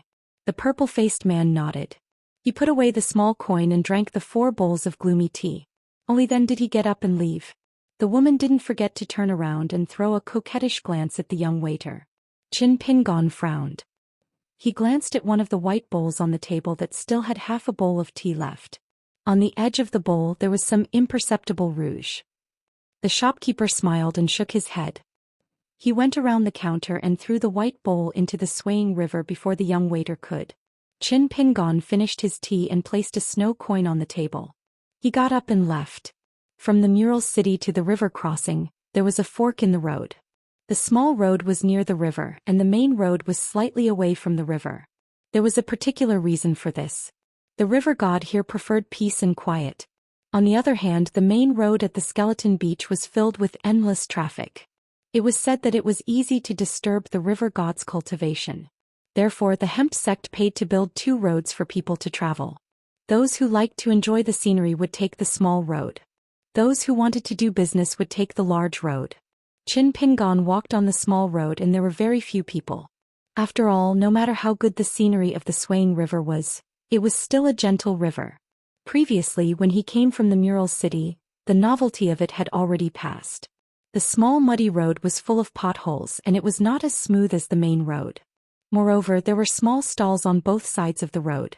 After all, if one wanted to set up a stall in the Mural City, they would have to pay a sum of money. It wasn't much, just a snow coin. However, even a mosquito's leg was meat. In the end, when Qin Pingon walked along the small road by the river for more than 10 li, Qin Pingon vaguely heard a weak shout coming from a large patch of reeds in the distance. 4 people walked out, supporting each other. They were the customers who had wrestled with the tea stall earlier. Among them, the woman's stomach suddenly emitted a thunderous sound. She panted softly and said, "Oh, my dear mother, they are here again." The woman turned around and staggered all the way to the depths of the reeds. She didn't forget to remind him, "Tell that puppet you just bought to get lost. This is the wilderness. If I don't let that wild man see my butt, would I let an otherworldly item take advantage of it?" Qin Pingon looked straight ahead and quickened his pace. The purple-faced man glanced at Qin Pingon. The young man with a sword next to him whispered, "What a coincidence. We ran into them again. Could it be that the tea stall cooperated to make a badger game? They were tempted by the money earlier, and now they want to take advantage of the situation?" A gray-clothed old man who looked like a butler rubbed his aching stomach and nodded. "It's better to be careful." The purple-faced man's face darkened. "I didn't expect the skeleton beach to be so lawless. Even a tea stall that doesn't have legs dares to do such a despicable thing." The gray-clothed old man said helplessly, "The skeleton beach has always been full of strange people. Let's take this as a lesson learned. We should think about how to proceed from here. If the tea stall really wants to kill someone for money, the journey before we reach the temple of the river god will be very difficult." The young man looked at the back of the young man wearing a bamboo hat and made a gesture of raising his hand. "Then should we strike first to gain the upper hand? It's better than letting them find out the truth and then we can catch a turtle in a jar somewhere. Maybe we can kill the chicken to warn the monkey and they won't dare to act recklessly." The purple-faced man thought it was reasonable. The gray-clothed old man still wanted to make a plan, but the man had already said to the young swordsman in a low voice, "Then you go and test the waters. Remember to be clean. It's best not to throw it into the river. If we really fall into the river, we still need the protection of the river god. If we throw the corpse into the river, we might offend the river god of this river. Don't waste such a big reed marsh." The young man with the sword smiled and nodded. Then he chuckled and said, "He looks like a pure martial artist who has passed the body refinement realm. If he is someone who hides his strength and has the courage of a hero, even if we don't fail miserably, it would be very troublesome to take him down for questioning." The purple-faced man glanced at the gray-clothed old man, and the latter nodded silently. The two rushed forward one after the other. A moment later, the purple-faced man rubbed his stomach that was beginning to turn upside down again. Seeing the two returning the way they came, he asked, "Finished?" The gray-clothed old man shook his head and said, "He disappeared in an instant, faster than a rabbit. But it's also possible that he saw that the situation was not good and hid in the reed marsh. It's hard to find him just by lying down." The purple-faced man with a big beard looked gloomy. He looked around and said, "Then there's nothing we can do. Let's go a little further and act according to the situation. If there's no other way, we'll go back to the ferry and bow our heads to the shopkeeper who drugged him. Just think of it as strong dragons don't fight local snakes." The woman put one hand on her waist and staggered out of the reed marsh. She said in a sickly voice, "That guy from the tea stall is bad. He's a smiling tiger who deserves to be cut 1,000 times. What a tyrannical laxative. Even a strong bull would be knocked down by it. He really doesn't know how to be tender to the fairer sex." Qin Pingon had left the small path earlier and turned into the reed marsh. He bent his back and rushed forward. Soon he was out of sight. After walking for more than 10 miles, he slowed down. He went to the riverside and scooped some water to wash his face. Then while there was no one around, he put the bag containing the goddess portrait into something close to him. Then he leaped up gently and stepped on the lush reed marsh. He skimmed the surface of the water like a dragonfly. The wind whistled in his ears as he drifted into the distance. Even if that group of Jianghu people had spirit puppets as their personal retainers, they would probably not be as strong as an experienced Dragon Gate cultivator. Qin Pingon did not want to fight and kill people when he arrived in the North Continent. Besides, he would be implicated. It was not a good sign. As he approached the River God Temple, there were more pedestrians on the small path. Qin Pingon landed on the ground. He walked out of the reed marsh and walked forward. Previously, when he stood on top of the reed thicket and looked at the famous temple that was famous in half of the continent, he saw a thick mist of incense rising into the sky. It stirred the sea of clouds above and created a colorful blur. This scene was not to be underestimated. Even the River God Temple in the Tongyi continent that he had passed by and the Azure Turing Mansion that was later on did not have such a strange scene. As for the few River God temples in the Embroidery River in his hometown, they did not have such a strange phenomenon. The common people had incense for the common people. There was also water incense for the rich. The River God Temple was very generous. Not only did it erect a wooden board to announce the arrival, there was also a young boy who was specially guarding the wooden board. With a childish voice, he informed all the guests who came to offer incense that when they entered the temple to worship the god, they only cared about their sincerity and not the value of the incense. Qin Pingon did not skimp on the money. He bought a tube of swaying river incense that was specially used to worship the god. It was not cheap. 10 snowflakes cost money and the tube only contained 9 incense sticks. Compared to the 3 incense sticks in the River God Temple in the Qingwan Kingdom, 1 snowflake cost money. It was much more expensive. Qin Pingon took out 3 incense sticks from the yellow bamboo tube with green water flowers and followed the pilgrims into the temple. He lit 3 incense sticks in the main hall and held the incense sticks high above his head. He bowed in all directions and then went to the main hall where the golden body of the river god was enshrined. The colorful statue was gilded with gold and its height was suspected of overstepping its boundaries. It was actually more than 3 feet taller than the statue of the river god in Longquan County. The height of the statues of the river god in the Dali dynasty strictly adhered to the rules of the academy. However, when Qin Pingon thought that this was the North Continent, it was not strange.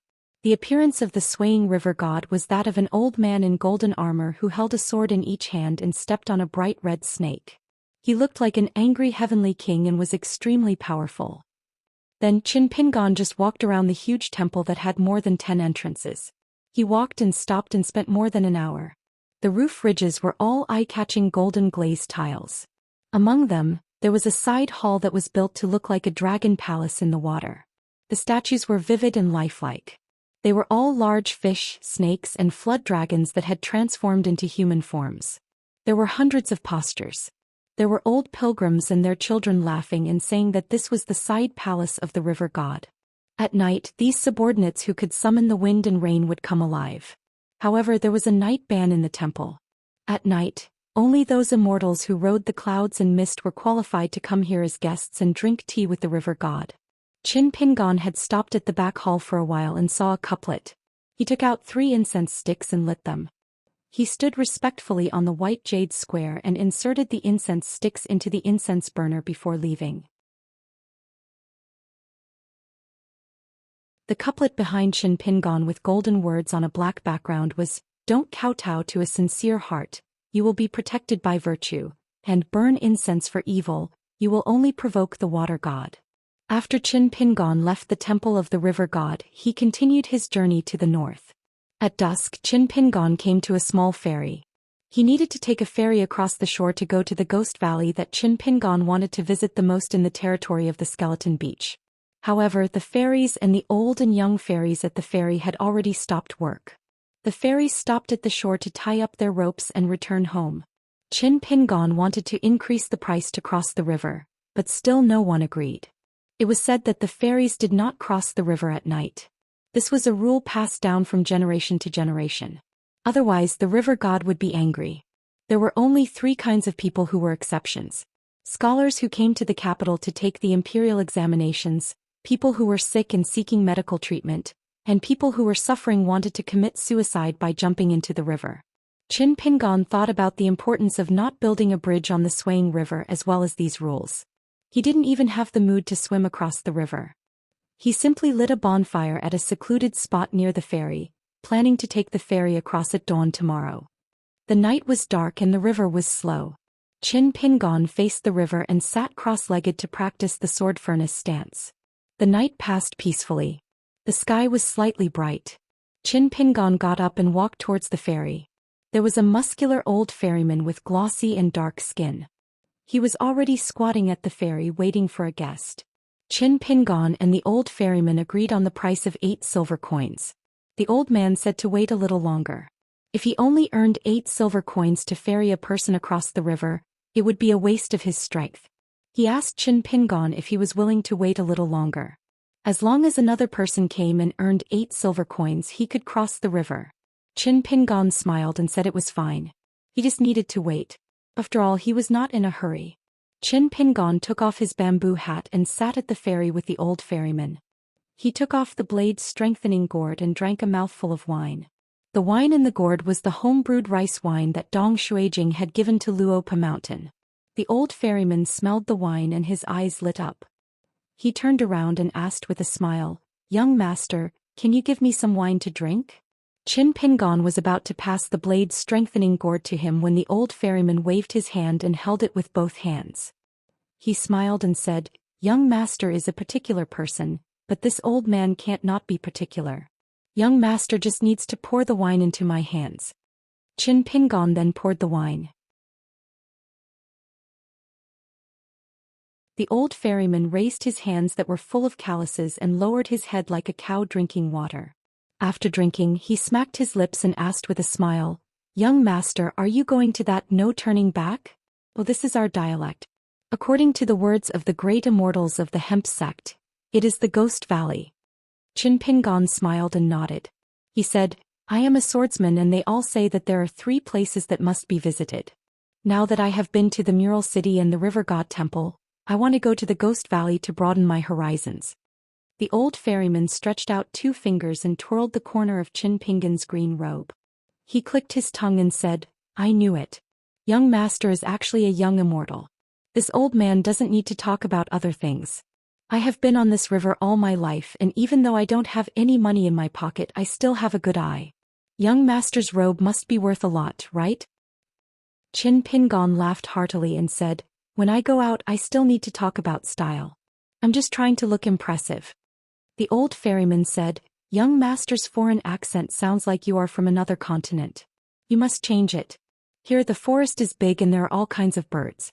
The more useless they are, the more they like to bully strangers." Qin Pingon nodded. "Old uncle is right." The old ferryman turned his head and glanced at him. "Young master's luck is not bad. Someone has come to the ferry so early. It seems that we can cross the river." Qin Pingon followed the old man's gaze and turned his head. It was an old woman who was staggering. When he looked at the old woman's face, Qin Pingon felt helpless. When the old woman arrived at the ferry, she heard that the old ferryman wanted to take 8 coins of silver. She began to feel awkward and then turned her head to look at Qin Pingon. Qin Pingon looked like a fledgling of the Jianghu. At first he pretended that he did not know anything. When the old woman was stunned, she took the initiative to ask this young master if he could help her. She only had 4 or 5 coins of silver on her. If she could trouble this young master to pay her, she would definitely be rewarded for his kindness. Qin Pingon just shook his head. The old ferryman was a little anxious and tried to signal Qin Pingon with his eyes. Unfortunately, in the old man's eyes, the clever young man was now like a blockhead. In the end, the old woman angrily said that she owed him money and that she would pay him back the next time they crossed the river. The old ferryman also agreed. When they crossed the river, the atmosphere on the boat was a little awkward. Qin Pingon looked down and pretended to be an old monk in meditation. The old ferryman was a little anxious, but he could not say anything. The old woman was the most angry. She felt that this young man was really stingy. The more she thought about it, the angrier she became. She glared fiercely at Qin Pingon. Qin Pingon just pretended not to see it. Later, he seemed to not be able to bear it, and began to talk about great principles with the old woman. The general idea was why she could not blame him for being stingy. When the old woman heard this, she slapped the railing. The old ferryman rolled his eyes. When they reached the ferry on the other side, the old ferryman wanted to say something, but the old woman pulled on his sleeve. Qin Pingon jumped off the ferry and said his goodbyes. He didn't even turn his head as he left. The old ferryman was dumbfounded and stunned for a long time. He turned to the old woman and asked, "Let it go just like that? Isn't it a pity?" The stooped old woman had already stood up and sneered, "What else? You want me to pay for it?" He couldn't grasp his own fortune, so he can't blame anyone else. This guy is the first one who couldn't pass the 3 small tests. If this gets out, I'll be laughed at by my sisters. The old ferryman felt that something was wrong. Why did that young man seem to have deliberately missed this great fortune? The first test was set up by the old woman. Whether to cross the river by force, the young man passed. After that, he replaced her and symbolically tested him again. The young man also passed the second test smoothly and generously gave him a sip of wine. Therefore, the old ferryman felt that the overall situation was set and the matter was settled. So he did the young man a small favor and deliberately removed some of the camouflage, revealing a little clue. Since the young man had already been to the river god temple, he should have been aware of it and should have dealt with it appropriately. He would not be calculative about such a trivial matter as a few coins of silver. Who just said, "In Jianghu you have to puff yourself up at your own cost?" The old woman was furious. She stomped her feet and sank the old ferryman and the ferry to the bottom of the swaying river. The 2 people and the ferry shuttled freely at the bottom of the river. The old woman had recovered her graceful true body. Her ribbons were fluttering and her beautiful face was worthy of being called a goddess. The old ferryman sighed and felt very sorry for the young man. After Qin Pingon left the ferry, he began to run. He hated that flying on his sword was too eye-catching. Otherwise he would have run farther. Qin Pingon took off the blade's strengthening gourd and drank a big mouthful of wine to suppress his shock. Then he laughed and imitated Pei Qian to walk a few steps, feeling complacent. "I Qin Pingon am an old man in Jianghu." After Qin Pingon laughed, he felt a burst of fear. He wiped the cold sweat from his forehead. Luckily he was smart enough. Otherwise, if he counted with his fingers, how many times would he have been beaten to death by Miss Ning? Even if he wasn't beaten to death the next time they met, he still dared to hope to hug her and kiss her on the mouth. On the other side of the ferry, Jiang Shangzhen's mind was slightly moved. He noticed some signs and decisively returned.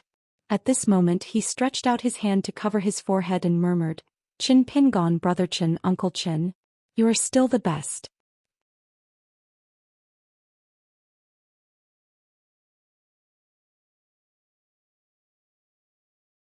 "487. The old boat continued to hold the wormwood at the bottom of the river. The ferry went straight downstream like a fish as fast as lightning. In the eyes of ordinary teachers, the turbid water was as clear as fire to the old boat. Moreover, the essence of water was even more pleasing to look at. On the waterway to the temple of the river god, there would occasionally be wandering ghosts. When they saw the old boat, they would take the initiative to kneel down and kowtow. The river god did not plunder wantonly and took all of it into the temple, so it was much less likely for the drowned ghosts to become ghosts who had lost their wisdom. It was also a merit. However, the temple of the Yaohe River had to pay a price for this, which was to slow down the speed of the essence of incense. After accumulating for a long time, there was less than 1 kilogram this year and 8 ounces next year. The essence of incense should have been used to shape and refine the golden body, but the missing portion was quite considerable. In the eyes of other river gods, it was probably that the river god's brain was really damaged. A god of mountains and rivers who lived on the incense of the human world was not a cultivator. The key was that the temple of the Yaohe River only recognized the skeleton beach as its foundation, which was not in the register of mountains and rivers of any dynasty. For this reason, the emperors and vassals of the dynasties who passed by the upstream of the Yaohe River had a very subtle attitude towards the temple built outside their jurisdiction. They did not confer titles or prohibit people from going south to burn incense. They also did not stop people from going south to burn incense. Therefore, the river god Shui Yuanxing, a god of lust who did not belong to the etiquette system of a continent, actually pursued the illusory merit. What was the meaning of planting trees here and blossoming elsewhere? Merit was the most unpredictable thing. If it was in the register of gods, it was equivalent to having evidence. As long as the fate of mountains and rivers was stable, the Ministry of Rights of the imperial court would follow the prescribed order. After inspection they would confer rewards according to the rules. There were many sequelae. The imperial court of a country would help to resist and eliminate many karma imperceptibly. This was the benefit of a stable harvest. But without that identity it was hard to say.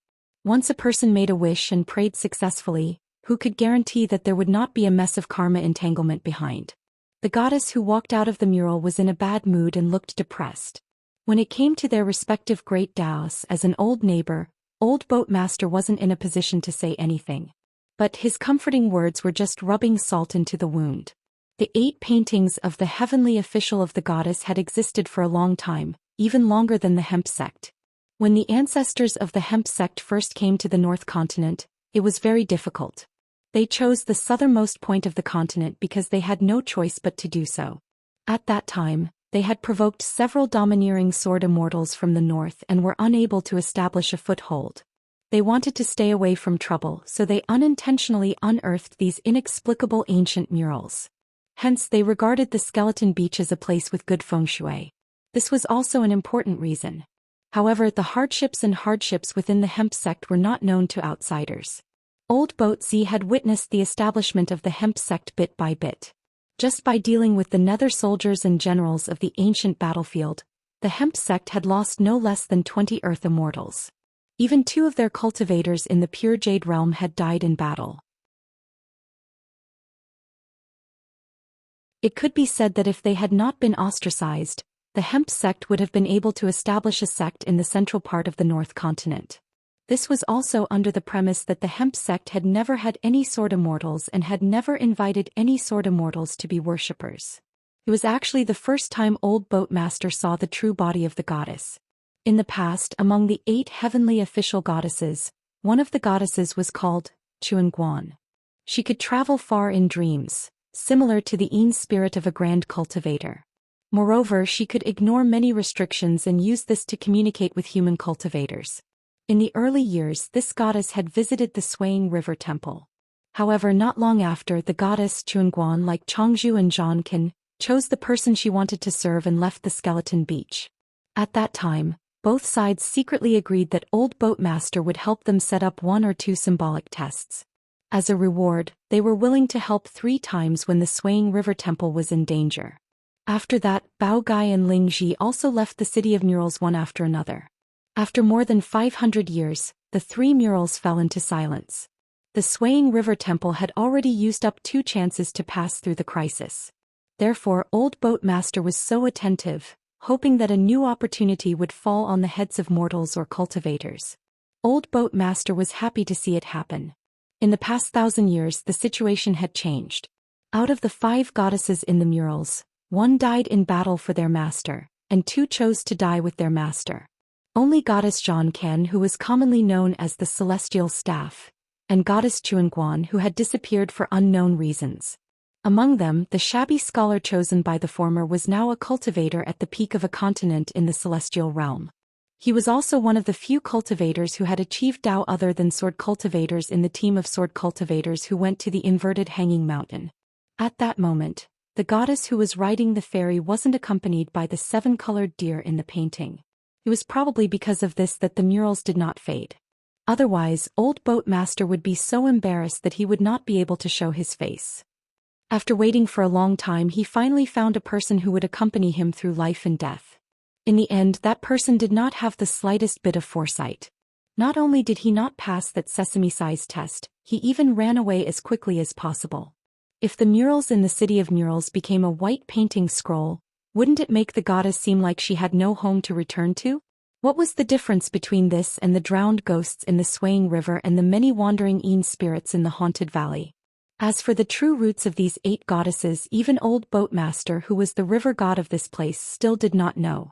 Unsurprisingly, the cultivators of the linen sect also knew very little. It was very likely that the remaining 3 old ancestors only knew bits and pieces. The strangest thing was that in the past, the spring official goddess had a secret meeting with old boat master. She confessed that they had no memories and had been in a deep sleep for an unknown period of time. It was only when the cultivators of the Linen sect opened up their cave dwelling and activated the array formation that they woke up. The 8 murals seemed to each occupy an area of the city of murals, but they were actually connected as one. According to the cultivators of that time, it was a fragmented mystic realm.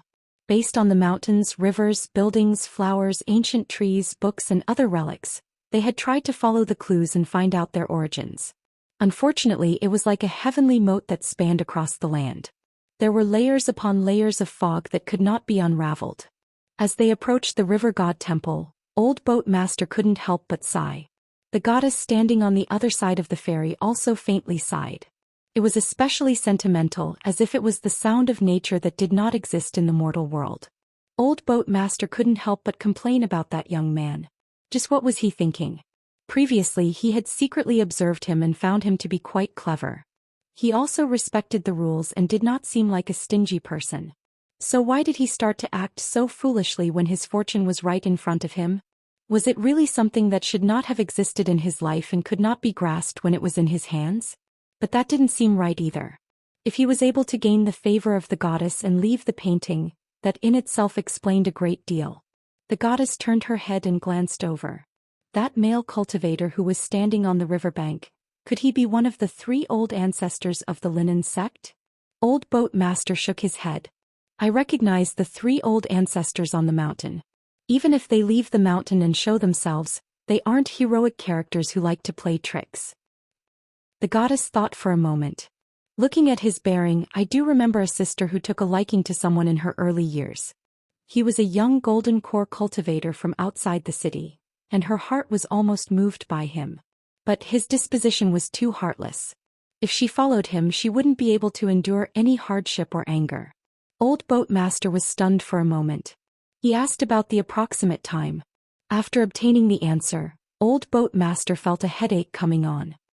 He thought to himself, it couldn't be that pervert surnamed Jiang, right? That's a rotten bastard. Unexpectedly, the goddess nodded and said, it seems that his surname is indeed Jiang. At that time the young man's tone was quite arrogant. He said that one day, even if the fairy sisters looked down on him, he would take away all 8 paintings whether they were at home or not. He would worship them so that he could eat and drink in front of the paintings every day. However, although this person's words were frivolous, his state of mind was extraordinary. Old boat master was puzzled. That fellow was a romantic in the past, so how did he become so heartless and boring? The goddess shook her head. Our method of observing people directly points at their nature. Not only is it different from cultivators, but it's also different from you mountain and river gods. This is a supernatural ability that we are born with. In fact, we don't think that it's a good thing. At first glance we see turbid hearts, dirty thoughts, caves crawling with snakes and scorpions, or bewitching creatures with human heads and monster bodies. There are many ugly scenes that are unbearable to look at. So we often deliberately sleep. What the eye doesn't see, the heart doesn't feel troubled. This way, if we suddenly wake up one day, we will know that our opportunity has arrived. Only then will we open our eyes and look. Old boat master praised, the boundless world is extraordinary. The deer-riding goddess suddenly turned her head to look at the mural city. She squinted her eyes and her expression was cold. This fellow dares to trespass into the mansion. Old boat master was expressionless. He thought that there was no need to guess. It must be the notorious Xianxia. Over at the mural city, a large number of lanterns made with secret craftsmanship on the mountain suddenly went out. The lanterns that were supposed to be lit forever and needed to be changed once every 100 years had a problem. Naturally, it caused panic. Once the great cultivators fought here and damaged the foundation of the Linen sect's mountain river formation, then the mural city would collapse. The consequences would be unimaginable. Therefore, a few of the Linen sect's ancestral hall's direct disciples who were responsible for looking after the 3 murals flew into the air. They looked at the chaotic scene and tried to find the culprit. Once they determined that there was a cultivator who destroyed the mural city and was waiting for an opportunity to steal the murals, they had the right to execute the culprit on the spot.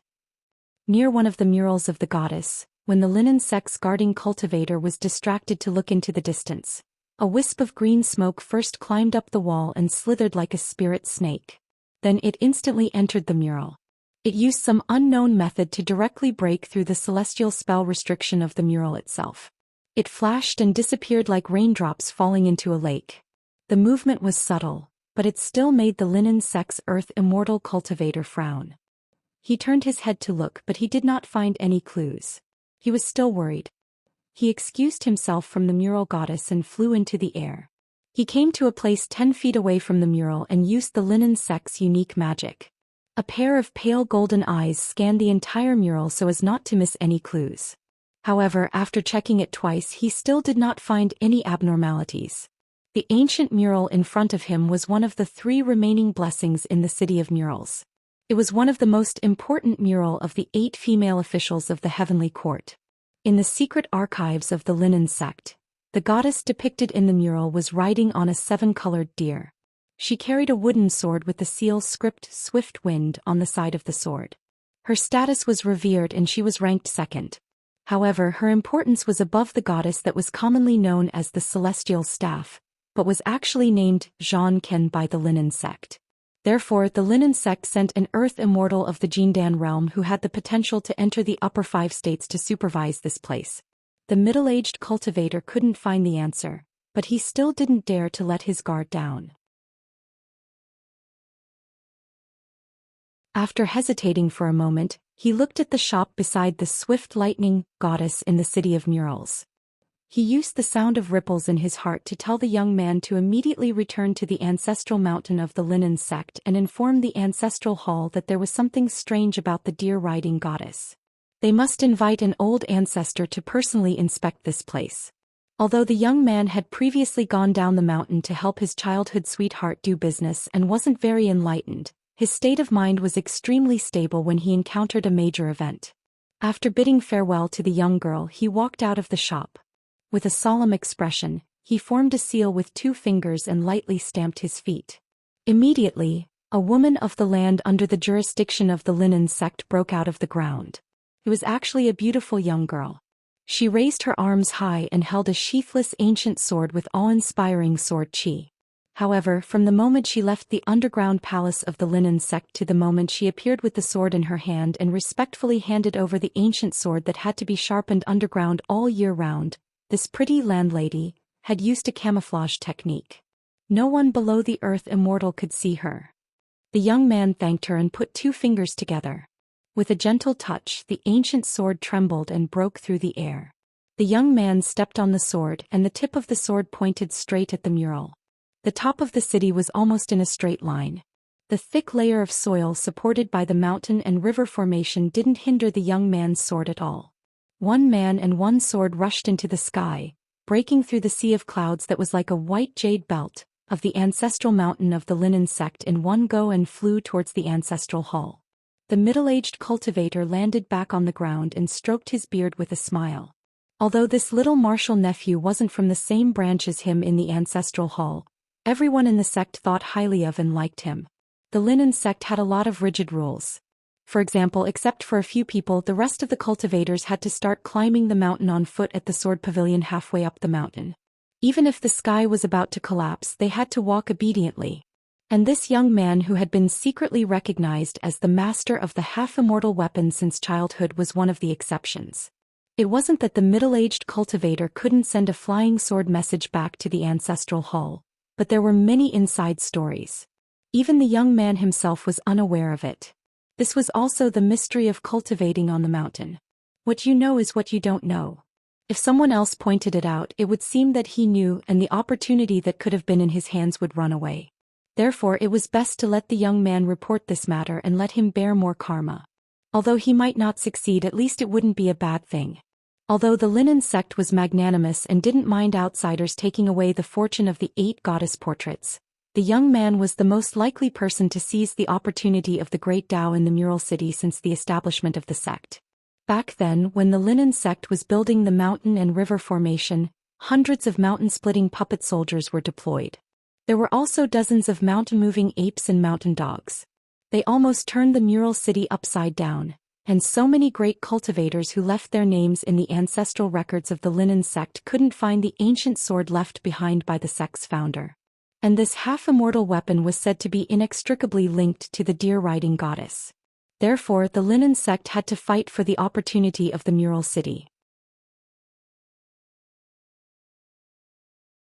If they didn't take it, they would be punished. Above the sea of clouds, the young man rode his sword and went straight to the ancestral hall. Of the 3 ancestral masters of the Linen sect, one was in seclusion, while the other was stationed in the Ghost Valley, continuing to expand the territory. The only ancestral master who was in charge of guarding the mountains stood at the entrance of the ancestral hall and asked with a smile, "Lanshi, why are you in such a hurry? Is there a problem in the Mural City?" The young man with the sword repeated what the Golden Core senior brother said. The old ancestral master frowned. "Is it the deer-riding goddess portrait?" The young man nodded. The old ancestral master grabbed the young man's shoulder and instantly arrived at the Mural City. He first sent the young man to the shop and then came to the mural scroll alone. The old man's expression was solemn. The middle-aged Golden Core cultivator realized the seriousness of the situation. It was beyond his imagination. The old ancestral master sneered, "Good fellow, to be able to silently break the double restriction of the 2 sects and enter the secret realm." The middle-aged cultivator's expression changed slightly. The old man waved his hand. "Be careful, it's a trick to lure the tiger away from the mountain. Go and protect Lanshi. Don't be too nervous. After all, it's our territory. I have to return to the ancestral hall. According to the rules, burn incense and knock on the door." The middle-aged cultivator nodded and went to the shop. At the shop, the young girl asked quietly, "What's going on?" The young man smiled. "I went to the ancestral hall." The middle-aged cultivator walked into the shop. The young man was puzzled. "Senior brother Yang, why are you here?" The middle-aged cultivator smiled, "Just looking around." The young man in front of him was only in the cave-dwelling realm, but he was his junior brother. His name was Pang Lanshi. The young man's grandfather was a guest elder of the Hemp sect, and he was the chief writer of all the goddess portraits in the shop. The talented Pang Lanshi was a sword immortal that had never appeared in the Hemp sect before. He was also one of the 3 ancestral masters of the Hemp sect, and at the same time his last disciple. This ancestral master, who was known as one of the top 10 most lethal forces in the south of the North Continent, once swore in the ancestral hall that he would only take one disciple in his life. Therefore, when the ancestral master took the young Pang Lanshi as his disciple, it should have been a joyous occasion. However, the eccentric ancestral master did not want the Hemp sect to announce it. He only said one sentence that was very suitable for the ancestral master's temperament. "Don't worry. Wait until my disciple enters the Golden Core realm. It won't take a few years anyway." The middle-aged cultivator looked at the carefree Pang Lanshi and smiled bitterly in his heart. "Junior brother, this is a crucial moment for your Tao." In a secret realm that looked like a celestial palace, a middle-aged man suddenly appeared. He staggered, shook his sleeves and said with a smile, "Finally, I got what I wanted. I can come here and see the peerless beauty of the fairy sisters." He called softly, "Hey, is anyone here?"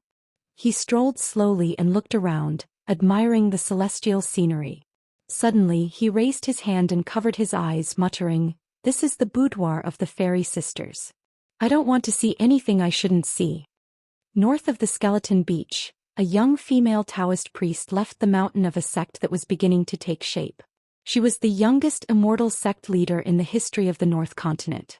She steered an immortal ferry given to her by her senior brother, the Lord of Heaven, and headed south at top speed. As an immortal supreme treasure, the drifting cloud boat was faster than a cross-continent ferry. It could travel between 2 clouds thousands of miles away from each other. It was like a cultivator performing a space-shrinking spell. It flashed past silently. As for the border of the Ghost Valley at the Skeleton Beach, a young swordsman wearing a bamboo hat bought a thick book that explained the things to look out for in the Ghost Valley. The book recorded in detail many taboos and dangerous places. He sat by the side, basking in the sun, and slowly flipped through the book.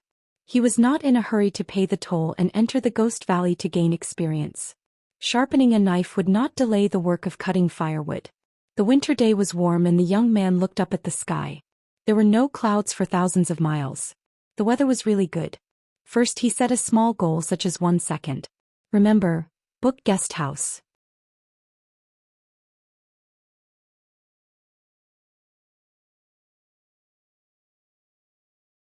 (488). Although the immortal mystic realm that Xianxia visited didn't have the name of a cave, it was better than one. Here there were bejeweled buildings, exotic flowers and strange grasses. The spirit qi was abundant like mist, and every step made people feel relaxed and happy. Xianxia clicked his tongue in wonder. He believed that he had seen a lot of the world and he owned the famous Cloud Cave Blessed Land. When he went to the Lotus Flower Blessed Land to waste his time, it was only to help his good friend solve the knot in his heart. At the same time he also took the opportunity to relax. There weren't many cultivators like Xianxia who cultivated leisurely like clouds and wild cranes. Xianxia didn't think much of it, but out of curiosity he still asked the old sect master Sun Yuan about the secrets of the hemp sect and the city of murals after returning to the Jade Gui sect in the Tongya continent. In Xianxia's words, it was to the point that it made people's hair stand on end. Back then, Sun Yuan even made a special trip to the central divine continent's bamboo sea grotto heaven to see the celestial face of the Lady of the Green Immortal Mountain. In the end he lingered around the Green Immortal Mountain and was reluctant to leave. In the end he didn't see the Lady of the Green Immortal Mountain and almost missed the great event of inheriting the position of the sect master. It was said that when Sun Yuan returned to the back mountain of the sect, the old sect master whose body and mind were already like rotten wood, was about to die. However, he still took a deep breath and scolded his disciple Sun Yuan. He was so angry that he even threw the sect master's token on the ground. Of course, these were all rumors. After all, other than the old sect master and Sun Yuan, there were only a few old Jade Gui sect ancestors who had long been indifferent to worldly affairs. The old cultivators of the Jade Gui sect all took it as a beautiful story for their disciples to hear. However, Xianxia felt that the rumors should be true based on the similar temperament of the master and disciple. Perhaps one of the reasons why the old sect master was so angry was that Sun Yuan didn't see the Lady of the Green Immortal Mountain. Xianxia put down his pretentious hands and walked with his back behind his back. He sighed when he thought of some secrets that would only be spread in a small circle on the mountain peak. Looking at the beautiful scenery here, he felt a little sorry for those fairy sisters. The sect master Sun Yuan once said that the hemp sect chose the skeleton beach as the place to open the mountain. The opportunity of the goddess of the 8 murals was the most important. Perhaps from the beginning he had decided to establish the sect in the southernmost part of the continent.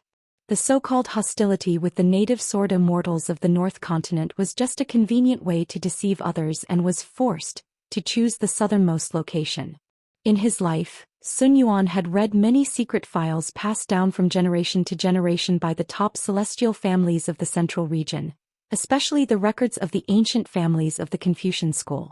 Sun Yuan speculated that the 8 heavenly court female officials and goddesses were somewhat similar to the imperial censors and the 6 subjects in the officialdom of the human world.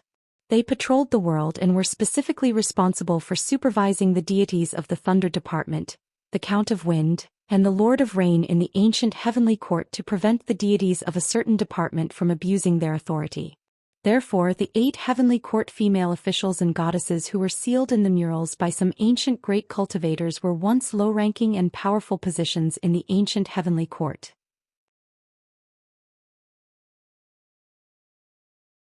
The celestial court was shattered and the divine path collapsed. The ancient saints of merit and virtue created a world with a different pattern. Those ancient gods who were lucky enough to survive were almost all exiled and confined in several unknown mountaintops. They atoned for their sins with their merits and helped the human world to adjust the weather and balance the fire and water. It was said that there was a hall in Jinwu Mountain in the ancestral court of the military school of the Aquarius continent, and the ancestral hall of the Wind Snow Temple. People could directly communicate with some ancient gods. Even the Confucian temple did not prohibit this. On the contrary, the divine grandeur sect of the Aquarius continent and the Yunlin Jiang family who had several great Zhou ancestors did not have this privilege. Xianxia shook his sleeves. The reiki here was so abundant that it was shocking. At this moment he felt like he was walking on a mountain path after the rain. Xianxia thought that cultivators below the ascendant realm, including himself, would benefit greatly as long as they could cultivate here. As for the cultivators of the Ascendant Realm, the thickness of the Reiki here was not the most important thing. Zhang Shangzhen raised his arm and sniffed his sleeves. It's so refreshing. It should be the fragrance of the fairy sisters. Zhang Shangzhen smiled and raised his head. In the distance, there was a mansion with a plaque with blurry golden words on it. The spiritual aura was particularly dense. Celestial mist lingered around the waist of a goddess standing at the gate, rising and falling. The flash of lightning, hanging on the goddess' waist, could be faintly seen. There was another fairy sitting on the ridge. Her fingers were twirling gently. An exquisite and lovely auspicious cloud hovered around like a snow-white sparrow. She looked down at Zhang Shangzhen with a faint smile. The fairy lady sneered, "How dare you travel here with only your own spirit with the cultivation of the jade primitive realm?" The fairy lady Xingyu sitting on the roof smiled. "No wonder you can hide from everyone and quietly break the Linen Sex mountain formation and our immortal palace's restriction." Jiang Shangzhen bowed. "Sister Guanyin, Sister Xingyu, after so many years I, Jiang Shangzhen, am able to meet you again. It's really a blessing of 3 lifetimes.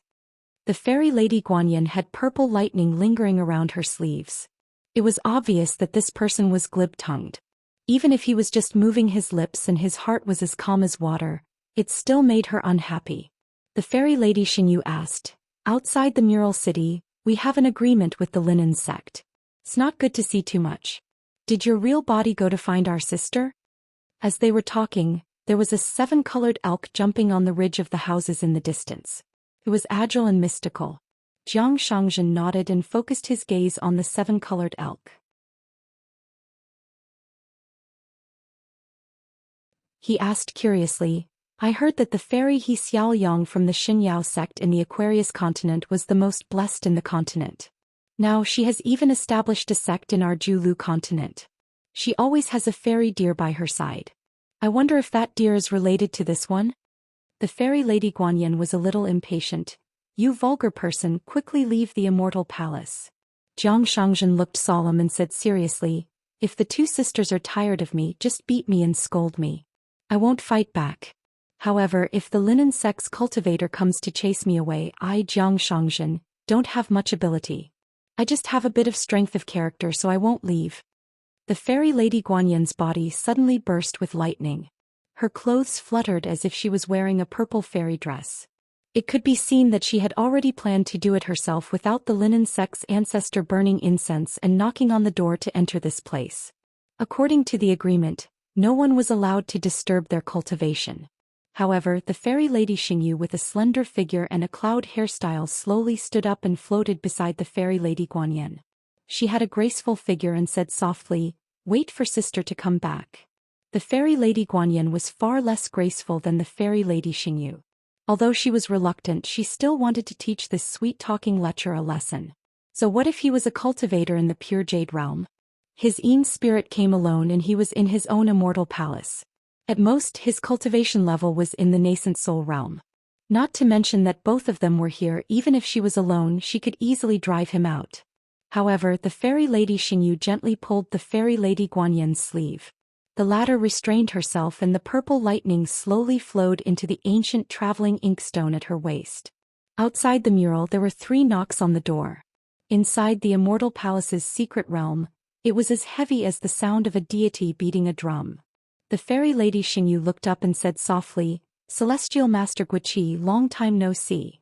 Jiang Shangzhen turned his head and looked up. In the sea of clouds, a pair of huge embroidered shoes stepped through the sea of clouds. When the celestial master's real body landed on the ground, she had already returned to her normal height. She was an average-looking woman. She was not tall, but she had a domineering aura. There was a Dharma saber hanging on her waist. The handle of the saber was in the style of a black dragon holding a pearl. Even Jiang Shangzhen had a headache.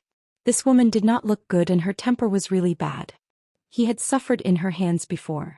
At that time both of them were earth immortals in the golden elixir realm. This female cultivator only believed a little rumor about him and crossed thousands of mountains and rivers to hunt him down for half a year. During that time they had fought 3 times. Jiang Shangzhen could not really kill her. After all, she was a woman. Moreover, her identity was special. She was the only daughter of the drape sect's leader. Jiang Shangzhen did not want to be blocked by a bunch of brainless people on his way back home. Therefore it was rare for Jiang Shangzhen to suffer in the North Continent. Now this celestial master Guqi was the leader of the drape sect. She had stumbled and barely made it to the pure jade realm. Her future was not too bright. However, she had no choice. The drape sect had always chosen the leader without much emphasis on cultivation. Usually, the most stubborn and daring person would be the leader. Therefore, the main reason why Jiang Shangzhen followed Qin Pingon to the Skeleton Beach and did not want to stay was because of this celestial master Guqi, whom he had given the nickname Short Tigress in his early years. However, he was a little surprised. This female cultivator was supposed to be fighting in the Ghost Valley. If the pure jade realm cultivator from the ancestral hall was here, Jiang Shangzhen would not panic at all. In terms of catching and killing, Jiang Shangzhen did not think that he was outstanding in the whole world. Even in the Tongye continent, which was the same as the North Continent, there were sayings that a willow leaf can kill an earth immortal, and it is better to have a feud with the Jade Gui sect than to be remembered by Jiang Shangzhen. In fact, Jiang Shangzhen never took it seriously. However, when it came to escaping, Jiang Shangzhen was not boasting. He sincerely felt that he had some talent and ability. When he was in his Yunku Blessed Land, he set up a death trap for a certain ancestor of his sect and the rebels in the Blessed Land, but Jiang Shangzhen still managed to escape. After he left the Yunku Blessed Land, the Jade Gui sect and the Blessed Land quickly ushered in 2 bloody purges. The old man Sun Yuan was at his side. As for the Blessed Land controlled by the Jiang family, it was even more tragic. All the cultivators in the Blessed Land who were already Earth Immortals and had the potential to become Earth Immortals were directly opened by Jiang Shangzhen and his men. They killed their way through the Blessed Land. Even at the cost of the Jiang family's heavy losses, they still decisively wiped them all out. One had to know that Jiang Shangzhen had a catchphrase that was widely circulated in the Tongyi continent. Love between a man and a woman must last for a long time. But the hatred of the previous night was like the meal the previous night. If it didn't taste good, even if he had to eat *T, he would eat a mouthful of it while it was still warm. Immortal Guqi placed his hand on the hilt of his saber and stared at the distinguished guest, who had come from afar. He said with a smile, "Since you've walked right into my trap, don't blame me for closing the door and beating the dog." Jiang Shangzhen blinked as if he couldn't recognize Immortal Guqi after a while. He suddenly realized something and said, "Are you Quan? How did you grow up to be so beautiful?" Quan, if you ascend to the immortal realm one day and you don't make any big changes, you only need to change your appearance slightly. Wouldn't that make my dog eyes pop out? The woman narrowed her eyes and put one hand on the saber while the other hand reached out. She said with a fake smile, "I'll allow you to say some last words." Jiang Shangzhen looked at the female cultivator in a daze. Sure enough, Quan is different from those ordinary women who only have looks. To be honest, although Quan's beauty isn't the most outstanding in the world, it was so in the past and it's even more so now. As long as a man sees you, he will never forget you. The woman chuckled and said, these words sound familiar. Do you still remember Gao Lu from the Thunderpool sect? She was one of the most beautiful women in the central part of the North Continent. Until now, she still doesn't have a Taoist partner. She once mentioned you to me in private. Especially the words you used, she engraved them in her heart. Many years have passed, but she still can't forget. Jiang Shangzhen, after so many years, your realm has improved a lot. But why didn't your eloquence improve at all? You've disappointed me. Jiang Shangzhen looked calm and said with a smile, "It's indeed my fault. All these years I've only focused on cultivation and neglected my basic skills. Quan, you're still the most sincere to me. I'll work harder for you in the future." The goddess of Guanyin sneered and said, "How did such a person live until today?" The goddess of rain said, "Later, you can help immortal Guqi, I won't stop you." Jiang Shangzhen looked around and said, "This is really the scene under the peony flower." The goddess of rain's expression suddenly became serious. She held her breath and stared at a certain spot. The goddess of Guanyin looked like she was facing a great enemy. She signaled immortal Guqi from the Drape sect to wait for a moment. In the mural city, a young woman from the Lion Peak stood under a goddess painting. She reached out and said calmly with her mind, "Still not coming out?" Almost at the same time, the goddess of Guanyin was also shocked. She looked at another place. A man who was traveling far away in the North Continent was looking up at her. He looked tired, but he had a telepathic connection. He smiled at the goddess of the painting and said, "I've been missing you day and night. I can't see you every night. Finally I found you." And beside the swaying river temple, the deer-riding goddess and Zhang Shangzhen's true body were walking side by side. Then a drifting clouds boat rapidly descended and a female sect leader walked out. After seeing her, the deer-riding goddess' state of mind seemed to have been brushed away. Although she still didn't understand the reason, she was incomparably certain that this young female sect leader with a grand aura before her eyes was the true master she should serve. Beside the swaying river, the beautiful young female sect leader looked at Zhang Shangzhen and frowned. "Are you his protector?" This question was very abrupt. But Zhang Shangzhen instantly understood. Some results were true and the process was crooked. Although he wasn't clear about it, it didn't matter. Zhang Shangzhen laughed and said, No, I wouldn't dare." The deer-riding goddess said something that was full of murderous intent. Just now this person's words were vague. The general idea was still to persuade me to follow that young wanderer. He has ulterior motives and almost ruined my fate with Master. Zhang Shangzhen rubbed his chin and said bitterly, "It seems that the North Continent doesn't welcome me. It's time to run." The deer-riding goddess suddenly looked gloomy and said softly, "Master, it seems that my two sisters' fate has come. I didn't expect that they would have to go their separate ways in just one day." The young female sect leader didn't care about this. She, who had rushed here covered in dust, frowned and hesitated for the first time. It was only at this moment that Zhang Shangzhen started to feel surprised. This was because he had already guessed the identity of the female sect leader in front of him and wanted to kill her. Zhang Shangzhen was most familiar with the love between men and women on the mountain. Beating was a form of intimacy and scolding was love. Those who were willing to kill her were those who were deeply in love with her and couldn't extricate themselves from it. The young female sect leader ignored Zhang Shangzhen and said to the deer-riding goddess with a smile, "Let's go to the capital of White Bones in the Ghost Valley." The deer-riding goddess reminded her softly, "Master, you've just entered the pure jade state. Your state hasn't stabilized yet. It might be a little inappropriate." The young female sect leader shook her head and said, "It's okay. This is a small matter." He had something important to do. She set a small goal first. For example, 1 second. Remember, book guest residence.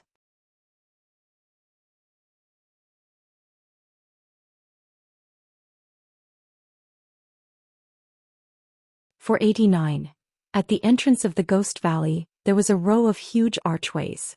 The one at the front was an astonishing 5 rooms, 6 pillars and 11 floors.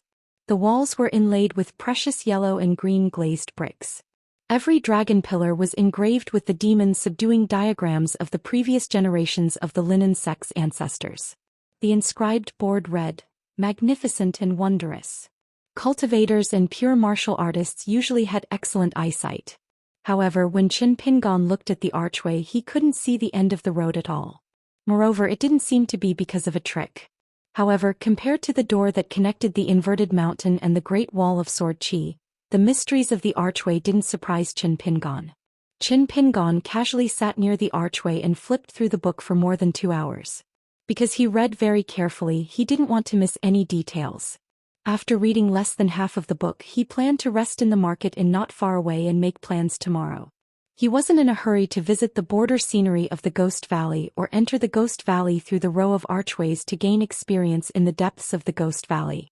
Qin Pingon put away the book and walked towards the prosperous market. This was rented by the Linen sect to a cultivator from a small sect in the Skeleton Beach to manage. Many of the businesses were like this. The cultivators of the Linen sect didn't personally participate in the management. After all, the Linen sect had less than 200 people and they had a large business. If they did everything by themselves, it would delay their cultivation. However, the Yuanying cultivator surnamed Su oversaw the cross-continent ferry and the Jindan cultivator surnamed Yang was responsible for patrolling the Mural City. These two matters were related to the face and inner workings of the Linen sect. The current Luapa mountain already had the embryonic form of a mountain mansion. Zhu Xian and Shi Rou were like internal and external stewards respectively. One was in charge of general affairs on the mountain, and the other was in charge of business at the Riding Dragon Alley. It was only when he truly left Longquan County that Qin Pingon would look back and think about it again and again when he occasionally practiced his fist on the cross-continent ferry. Only then did he feel that this place was very interesting. Of the two people who seemed to be in charge, one was actually a martial artist at the remote travel realm, while the other was a female ghost dressed in the remains of an immortal. Who could have imagined this? Before Qin Pingon left Luopa Mountain, he had already informed Zhou Xian that he would not easily send a flying sword message back to Oxhorn Mountain. Furthermore, the two flying swords hidden in the small sword tomb could not cross continents. Therefore, this trip to the North Continent was a true solo trip without any worries. After all, the current Luopa Mountain was very stable. The one who should be afraid was someone else. Qin Pingon walked on the road. He adjusted his bamboo hat and smiled to himself. It was time for his bag shop to earn some money. The Skeleton Beach was a place where there was no need to talk about Confucian etiquette. The small bazaar did not have a name. It was commonly known as the Gate of Helplessness by the locals. After getting used to it, people would recognize it. Even though the sun was high up in the sky, the streets and alleys of the bazaar still appeared gloomy and cold. According to the book Rest Assured collection, this was because the gloomy aura in the Ghost Valley was leaking out. Therefore, people with weak bodies should not go near it. However, the gloomy aura that sounded very scary was clearly recorded in the book. It had already been refined by the mountain and rivers formation of the Drapo sect. It was relatively pure and uniform. To a certain extent, it was suitable for cultivators to absorb directly. Therefore, as long as chi refinement warriors flew in the air and looked around, they would realize that not only around the bazaar, but also along the entire border of the Ghost Valley, there were many chi refinement warriors building thatches and cultivating Dao. Elegant but not shabby thatches were scattered all over the place. These thatches were built by the Drapo sect cultivators who were good at feng shui. They specially hired people to build them at the spring, where the gloomy aura was strong. Moreover, every thatch had a praying mat secretly made by the Sanlang Temple. Cultivators could rent a thatch house for a short period of time. Those who were rich could also buy it all. The Rest Assured collection listed the detailed prices and clearly marked the prices. This was probably how the Drapo sect made money. He would have to learn from them when he went to Luopa Mountain in the future. After Qin Pingon entered the market, he wandered around and found that almost all the shops were selling white bones that were as translucent as jade. This was a type of acquired spirit treasure that was introduced in detail in the Rest Assured collection. It was quite rare. In the beginning, the Ghost Valley was a place where many ghosts that were born in the ruins of the ancient battlefield gathered. Half of them were driven here by the Drapo sect cultivators at great cost, lest they wreak havoc on the entire Skeleton Beach. Later on, some of these otherworldly items were like chi refinement warriors. Under various coincidences, they evolved into heroic spirits that were like the gods of mountains and rivers. Most of them became violent ghosts that ran amok. As time went by, powerful ghosts that specialized in feeding on ghosts appeared. The two sides fought and killed each other. The souls of the defeated were scattered and turned into the yin energy of the Ghost Valley. They had lost the chance to reincarnate. The piles of white bones of different grades were scattered everywhere. Usually they would be collected and stored by the victors as trophies. Inside the Ghost Valley. Ever since chi cultivators and pure martial artists entered the Ghost Mu Valley, these jade-white skeletons had become quite a good prize. Many of the merchants on the mountain came here to buy the white bones that were extremely pure after being refined by the yin energy of the Ghost Valley. They were excellent materials for refining many kinds of yin artifacts. Qin Pingon finally walked into the biggest shop in the market. There were many tourists and it was crowded. They were all looking at the treasure of the shop that was sealed in a glass cabinet. It was the skeleton of the ghost of a destroyed city lord in the Ghost Valley. It was 10 feet tall and in the glass cabinet, it was deliberately placed in a sitting position by the shop. Its hands were clenched into fists and placed on its knees. It was looking into the distance. Even if it was completely dead, it still had the arrogance of an overlord. This white skeleton was covered with natural silver lines that were intertwined and dense, and the brilliance was flowing. It was said that the owner of this skeleton was a heroic spirit that was equivalent to an earth immortal of the nascent soul realm. He was arrogant and unruly. He led 8,000 ghosts under his command and declared himself king. He waged war everywhere and had many conflicts with the master of the Ghost Valley who was at the Jade Realm. However, there was no record of the fall of this heroic spirit in the Rest Assured collection. According to the young shop assistant who was spitting saliva in the shop, his shopkeeper had met a northern sword immortal who was hiding his strength. He deliberately presented himself as a sword cultivator of the cave realm. The shopkeeper was congenial with him and treated him with respect. In the end, after the sword immortal went to the Ghost Valley, he brought out this priceless white bone and directly gave it to the shop. He said that it was the money for the drinks that he had previously bought on credit. He did not leave his real name and left. In other places, Qin Pingon would definitely not believe such a ridiculous story. However, in the North Continent, Qin Pingon was skeptical. This white skeleton of a heroic spirit that looked like the golden branches and jade leaves of an earth immortal was worthy of being called a top-grade magic weapon. The shop assistant said that under normal circumstances, it was not for sale. However, if one was sincere, they could negotiate. However, the shop assistant made it clear that if one did not have 40 to 50 grains of grain rain money in their pockets, they should not mention it, lest both parties waste their saliva. Even with such a sky-high price, Qin Pingon still found that there were a few groups of people in the shop who were eager to give it a try. Qin Pingon did not join in the fun. After leaving the shop, he found an inn. The room was not luxurious, but it was clean and refreshing. Similar to the tea stall at the Swaying River, gold and silver were not accepted. A grain of snow cost money and could be stayed for 3 days without food and drinks. If it was a secular dynasty at the foot of the mountain, even if it was the capital of Dali, which was full of rich merchants, if an inn the size of a snail shell charged more than 300 taels of silver a day, one would probably drown in saliva. Qin Pingon took off his bamboo hat and the sword immortal behind him. He continued to read the Rest Assured collection, that made him feel more and more uneasy. The Skeleton Beach was one of the top 10 ancient battlefields in the North Continent. The Ghost Valley was even more special. It was a place with a vortex of time forming a small world like the underworld. Its territory was no smaller than the Skeleton Beach in the world of the living. Among them, there was a huge heroic spirit whose cultivation level was equivalent to that of the Jade Realm. It was the first to stand out, gathering tens of thousands of Yin soldiers and Yin generals, building the famous skeleton Jingguan city. It was like the capital of a dynasty. There were dozens of cities around it, big and small. Half of them were attached to the Jingguan city, while the other half were operated and created by some ghosts with high cultivation level. They were in confrontation with the Jingguan city from afar. They were unwilling to live under someone else's roof and became vassals. In the past 1,000 years, the ghosts in the Ghost Valley became fewer and fewer, but they also became stronger. In history, the otherworldly items in the Ghost Valley had tried to break through the boundary twice. They wanted to go out and plunder the Skeleton Beach. It would be best if they could go up the Swaying Hebei and devour 2 countries along the way in one go. Then they would kidnap living people and bring them back to the Ghost Valley. They would use sinister secret techniques to create new otherworldly items and strengthen their army. Fortunately, they were stopped by the cultivators of the Linen sect. However, the Linen sect's vitality was greatly damaged, and their reputation fell from the peak to the bottom.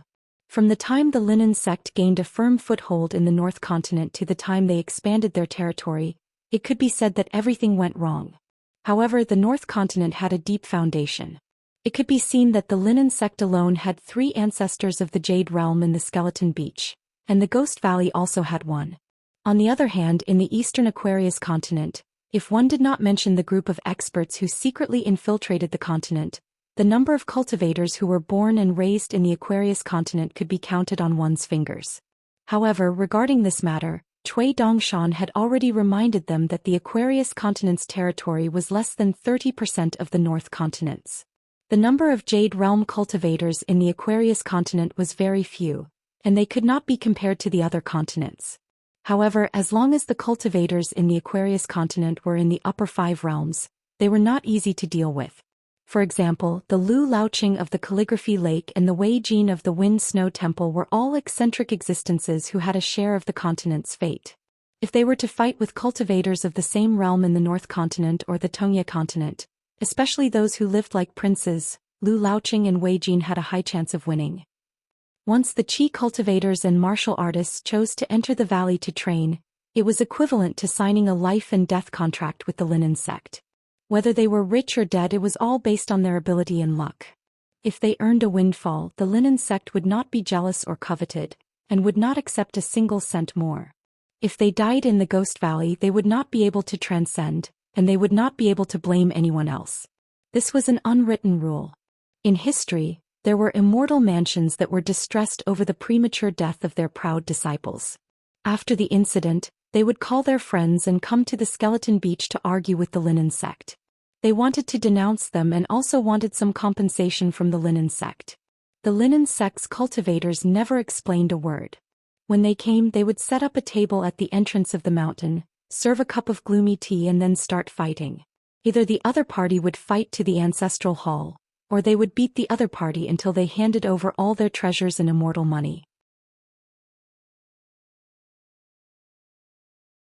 Then they would throw them into the Swaying River and swim back to their hometown in the north. Therefore the Swaying River had another name, the Dumpling River. It had been used to make dumplings several times. However, the hemp sect would not think that outsiders who came to cultivate here would die inside. The Rest Assured collection had clearly marked 3 routes to the north, recommending Qi refinement warriors and martial artists to carefully weigh their own realms. In the beginning, they would first search for wandering souls and wild ghosts. Then, at most, they would have to deal with a few cities that were not very powerful. In the end, if they were bold and skilled, they would go to a few cities in the hinterland to try their luck. The book clearly recorded the realms of all the earth immortal spirit ghost kings in the Ghost Valley, the spells they were good at, the magic weapons they had, and their trump cards. Moreover, the Linen sect cultivators had built 2 small towns in the Ghost Valley. The sect master, Immortal Master Guiqi, personally guarded one of the towns, but ordinary people often did not see her. However, there were 2 groups of Linen sect inner sect cultivators who specialized in hunting spirit ghost generals in the town. Outsiders could follow or invite them to tour the Ghost Valley. The Linen sect cultivators would not take a single cent of the harvest. However, the book also stated that the Linen sect cultivators would not serve as retainers for anyone. It was normal for them to leave someone in the lurch. However, if there were disciples of rich immortal families who felt that their families had too much money and came to the Ghost Valley for sightseeing, they could do so. As long as they followed the instructions of the Linen sect cultivators, the Linen sect could guarantee that they would be able to leave the Ghost Valley unscathed after seeing the scenery. As long as the sightseers followed the rules, the Linen sect cultivators would not only compensate them with money but also with their lives if there were any unexpected losses during the sightseeing. In the night, Qin Pingon closed the thick Rest Assured collection, got up and went to the window. He leaned against it and drank. At the end of the book, other than remembering the cumbersome taboos, he also saw the heroism of the Linen sect cultivators in the book. Thinking back to the past. At that time, there was a youth in straw sandals in Black Pearl Grotto Heaven who raised his head high and saw an unforgettable scene. Countless sword cultivators traveled across continents on their swords to fight against the demons at the Great Wall of Sword Qi. Seeking benefits and fame? Just to sharpen their swords. No wonder she said that this cold and bitter land had so many heroes since ancient times. Only such soil could produce the most sword immortals in the world. If you are willing to give me a few jugs of wine, I am willing to return you a set of heroic spirit bones that are worth dozens of grain rain coins. Is it reasonable? No. Is it unreasonable? It is very reasonable. Qin Pingon turned to look at the sword immortal on the table and said softly, "Don't worry, I will not embarrass you here." Qin Pingon's gaze shifted slightly and looked at the bamboo hat. He smiled and said, "Because my name is Qin Pingon. Pingon, as in Pingon. I am a swordsman." After a moment of silence, Qin Pingon rubbed his chin and muttered, "Wouldn't it be more imposing to omit Pingon?" Mural City had encountered a strange event that had not happened in 100 years. The Linen sect cultivators began to seal the 3 walls that still had good fortune. Not only did they not allow any tourists to approach, but even the shopkeepers had to temporarily move away and wait for the Linen sect's notice. Naturally, there was a lot of resentment and curses. One unlucky person was stomping his feet and cursing when a linen sect cultivator happened to pass by. The latter did not say anything and threw him to the ground. He rolled his eyes and fainted. Then the poor guy's friend also did not say anything. He carried him and ran away. He did not apologize to the linen sect cultivators, nor did he say anything harsh. The North Continent was like this. If one had the guts to point at someone's nose and curse, it was one's business. But if one was beaten to the ground, it was one's own incompetence. One day when one's fist was stronger than the others, he could get back at them. The golden core cultivator with the surname Yang had a headache. His junior brother Panglanshi was even more helpless. It turned out that under one of the murals, a young man in ragged clothes was kneeling and kowtowing. He was bleeding profusely and begging the rain goddess on the murals to give him an opportunity. He had a blood feud that he had to avenge. As long as the rain goddess was willing to give him a blessing, he was willing to be her slave for the rest of his life. Even if she wanted him to die immediately after taking revenge, he was willing to do so. Before the young man kowtowed, he took out an ancient jade token from somewhere and gently placed it on the ground. The middle-aged golden core cultivator waved his hand and signaled an outer sect cultivator to not chase the young man away. Panglanshi wanted to say something, but the middle-aged cultivator pressed his shoulder. The middle-aged cultivator's attention was more focused on the slender woman. When she appeared, the linen sect's mountain and river formation on the murals did not move. However, the natural restriction of the immortal palace arcane realm began to ripple. As for the goddess of Guanyin, she was not flustered at all. An outsider had gained her approval and the linen sect did not stop them from leaving. The goddess of Guanyin returned the favor and took the initiative to climb the mountain with her master to the ancestral hall of the linen sect. Therefore, the painting of the goddess of Guanyin was the first to turn into a sketch. Then a seven-colored deer leaped from the painting of a deer-riding goddess, and its figure instantly disappeared. Soon after, it became the second painting of the day. The young cultivator was shocked. After all, this painting of the heavenly court's female official was the only painting that the linen sect was determined to get. Everyone in the linen sect hoped that their junior brother Panglanshi would be able to take over this Dao opportunity. Therefore, he almost could not hold back and tried to stop the seven-colored deer from leaving.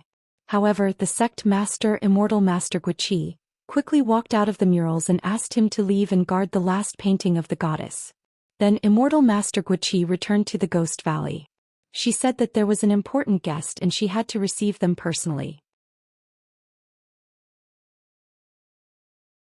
As for the visit of the goddess of Guanyin and her new master, she could only leave it to the martial uncle in the ancestral hall. The middle-aged cultivator was confused. Could it be a sect master who could make the sect master come out to receive a guest? The goddess of rain finally showed up. Her face was pale. After walking out of the painting, she looked at the woman with the cold eyes and the ancient jade tablet with the characters of floating clouds and flowing water on the ground. This goddess, who was most proficient in the art of deduction, seemed to be in a dilemma. The middle-aged cultivator saw through some clues. This was a huge problem that the other 7 goddesses of the Mural City had never encountered. If he did not pay attention to the gentle and weak woman's eyes, even a golden core cultivator like him would not pay attention to her if she was not standing under the mural. It was unimaginable that a goddess could have such a pitiful and helpless side. The goddess of rain was the one who had the most dealings with the hemp sect. It was said that she was the most resourceful goddess of the Immortal Palace's secret realm. She was especially good at playing chess. The ancestor once joked that if someone was lucky enough to gain the favor of the goddess of rain, they might not be too good at fighting and killing. However, an immortal mansion needed the help of this goddess the most. The woman glanced at the young man who was constantly kowtowing to the point where the bones on his forehead could be seen. Then she looked at the goddess of rain and said, "Go and help him get through this difficult situation. After 60 years, come and ask for forgiveness." The goddess of rain's mind was wavering, so much so that the entire mural city seemed to be filled with mist. The goddess only felt that after seeing this woman whose cultivation was not too high, she was like an official at the foot of the mountain who saw a heavenly official of the Ministry of Appointments. The goddess of rain said with a trembling voice, "How do I find the master after this?" The woman said indifferently, "Lion Peak." The middle-aged cultivator of the hemp sect frowned. The Lion Peak did have a powerful nascent soul cultivator who could not be underestimated. However, he was a male cultivator who was not young anymore. However, even if this nascent soul cultivator was here personally, how could the goddess of rain be so afraid? The woman smiled at the middle-aged golden core cultivator and introduced herself, Lion Peak Li Lu. The middle-aged cultivator still had not heard of this name, but he still said, Hemp Sect Yong Lin. The young woman named Li Lu left the mural city just like that. It seemed that she did not even bother to look at the goddess of rain. The young man Pang Lanqi, who was standing at the side, blithely wiped the sweat on his forehead and said with emotion, Senior brother Yong, this Senior Li Lu is so scary. The middle-aged cultivator said with a smile, It's okay to say this in front of me, but if your master heard it, he would scold you for not cultivating enough. The young man had a pure heart. He only thought that Senior brother Yong had a calm temperament and would definitely be one of the pillars of the hemp sect in the future. However, he did not notice the complicated look in the eyes of this golden core cultivator. This was because Pang Lanqi did not know that he had lost the blessing of the painting of the deer-riding goddess. Inside the Ghost Valley, the group did not go through the entrance archway. Instead, one of them used his natal item to break open a gate, and then a drifting cloud boat rushed in. On the bow of the boat stood a young female sect master in a Taoist robe and a lotus crown on her head. Beside her was a goddess with a 7-colored deer, and Zhou Xian, who had changed his mind and wanted to tour the Ghost Valley. Although the drifting cloud boat given to him by Heavenly Lord Xianxia was an immortal supreme treasure, its speed was still much slower in the thick fog of the Ghost Valley. The drifting cloud boat was like a comet that streaked across the sky of the Ghost Valley. It was extremely eye-catching. The boat rubbed against the miasma, emitting colorful lights. At the same time, the sound of the boat breaking through the air was like thunder. Many otherworldly items on the ground ran away in all directions, and many cities along the way were quickly put on alert. Zhou Xian put his palm on his forehead and looked into the distance. He said with a smile, Sect Master we are almost at the White Bone capital. This drifting cloud boat is really a treasure. Do you want to sell it? The young female sect master turned a deaf ear. The deer-riding goddess was the same as her master. She did not want to talk to this blabbermouth guy. Zhou Xian suddenly turned his head and asked, Sect Master if you insist on killing him, I will have to stop you since there is such a huge gap between your realms. Of course, before that, if the White Bone capital wants to bully the two of you, he will have to ask for my Luye's permission. The female sect master still did not speak. Zhou Xian sighed. Men and women in the world, it was easy to owe money but difficult to repay the debt of love. How did this Qin Pingon provoke her? He was so young but he was so capable. If Qin Pingon was here, Zhou Xian would give him a thumbs up and praise him as a role model.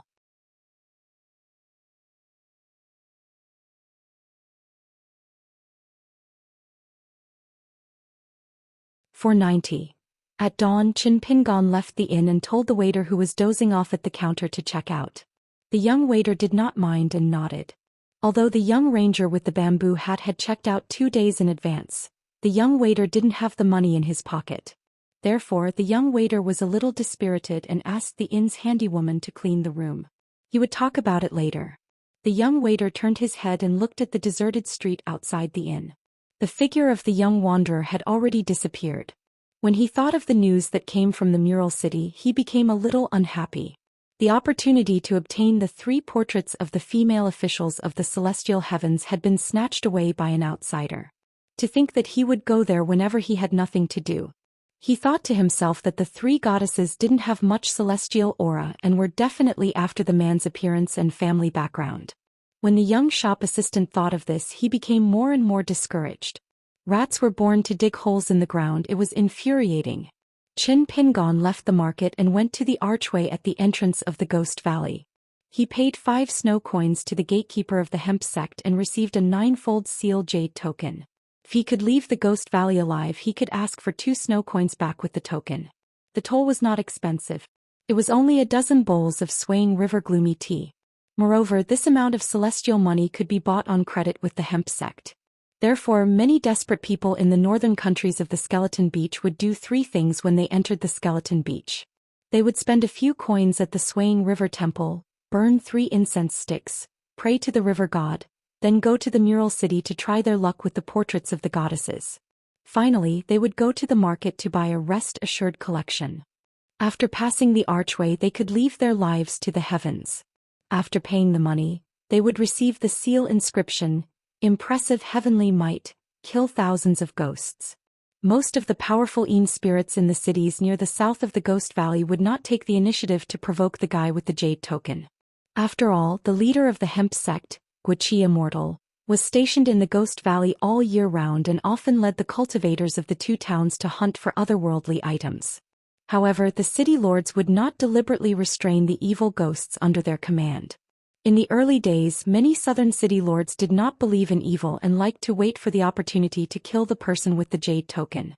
As a result, Wuxia Immortal Zhou Xian led a few direct disciples of the ancestral hall into the hinterland without caring about the cost. She risked her Dao foundation to behead the culprits in public. The reason why Wuxia Immortal Zhou Xian was so slow to reach the unpolished Jade Realm was closely related to her killing enemies. She stayed in the nascent Soul Realm for too long. In the most dangerous situation, Wuxia Immortal Zhou Xian was the only one who returned with serious injuries, and 3 heads of the city lords' Yin spirits hung on her waist. After that, she was detained in the prison at the back of the mountain by the old leader and was not allowed to leave the mountain until she reached the upper 5 realms. When she was finally able to leave the mountain, the first thing she did was to return to the Ghost Dawn Valley. Had it not been for the founding ancestor's decree before his death, forbidding the successive sect masters from activating the immortal weapon bestowed by the great sects of the Central Plains and mobilizing the 100,000 nether soldiers to attack the Ghost Dawn Valley, given immortal Guiqi's temper, he would have long led his army to the White Bone capital, even if it meant that his sect would suffer a great loss again. At this time, in addition to Qin Pingon, who was alone, there were 3 groups of people waiting there. Some were friends who were visiting the Ghost Valley with them, and some were retinues who followed them closely, waiting for the dawn. When entering the Ghost Valley to gain experience, as long as it was not a gamble with one's life, one would pay attention to the auspicious time. Some seniors of the clans and sects all warned the young juniors to be more careful in the Ghost Valley. Many of the warnings were actually old tunes that could be found in the Rest Assured collection. Qin Pingon hung the jade token on his waist and stood a little far away, warming his hands alone. When the dawn arrived, the old cultivator of the linen sect, standing in the middle of the first 2-colored glazed archway, made way and said a few auspicious words. "I wish you all a smooth journey and a safe journey." Qin Pingon smiled knowingly. He really had a good name. Qin Pingon walked at the back of the group. The archways were of different shapes and the contents of different plaques, which were eye-opening. For this trip to the Ghost Valley, Qin Pingon wore a green robe called Green Grass, which was given to him by the female flood dragon of the Xiang mansion, Wu Yi. He took out the walnut bracelet given to him by Lu Jimao of the Xianxia island from his Fengsuan item and hid it in his left sleeve with a stack of yellow paper talisman that he had drawn last night. Most of the talisman were the entry-level light-lifting talisman and barrier-breaking talisman from the true alchemy works. Of course, there were 3 Fengsuan talismans, one of which was drawn on a rare golden talisman paper. Last night, Qin Pingon had consumed a lot of energy and spirit. Could be used to escape or to fight. This golden Fengsuan talisman was the best combination with the deity drumming style. The group walked on this path for the time it took to burn a stick of incense. They passed by 12 archways. On the left and right sides of the archways, there were armored generals that were more than 20 feet tall. They were the 2 parties that built the ancient battlefield site of the Skeleton Beach. The 2 dynasties and the 16 vassal states were involved in the war. The 2 armies faced each other and fought for a full 10 years. In the end, both sides were blinded by bloodlust and no longer cared about the country. It was said that there were more than 10,000 Qi refinement warriors that came from the north to watch the war.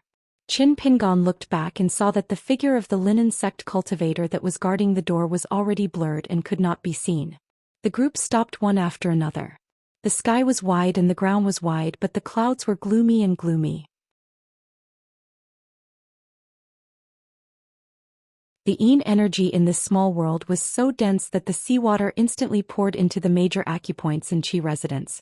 It made it difficult to breathe and made one feel even more dignified. In the chapter of the Rest Assured collection, there was a detailed description of the corresponding method. The three groups of Qi refinement warriors and pure martial artists had already followed the prescribed order and resisted the attack of the Yin energy. One of the young Qi refinement warriors, who was wearing a long mud gold robe, underestimated the aggressive Yin energy in the Ghost Valley and was caught off guard.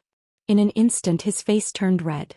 A woman carrying a saber and a bow beside him quickly handed him a celadone bottle. The young man drank a mouthful of the Sanlang Temple sweet rain that was brewed in his mountain and his face turned rosy. The young man was a little embarrassed. He smiled apologetically at the woman who looked like a retainer. The woman smiled and began to look around. She exchanged glances with a black-robed old man who was standing behind the young man.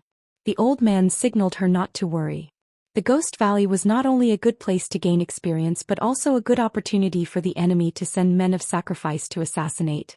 The woman and the old man were both retainers. The woman, who was about 30 years old, was a pure martial artist who had just reached Realm 6. It was extremely rare. Although the North Continent had a huge pugilistic scene, there were not many female martial artists who were praised as master. To be able to reach Realm 6 at such a young age was even rarer. Usually, only immortal clans and imperial clans were able to nurture such outstanding children who were loyal and devoted.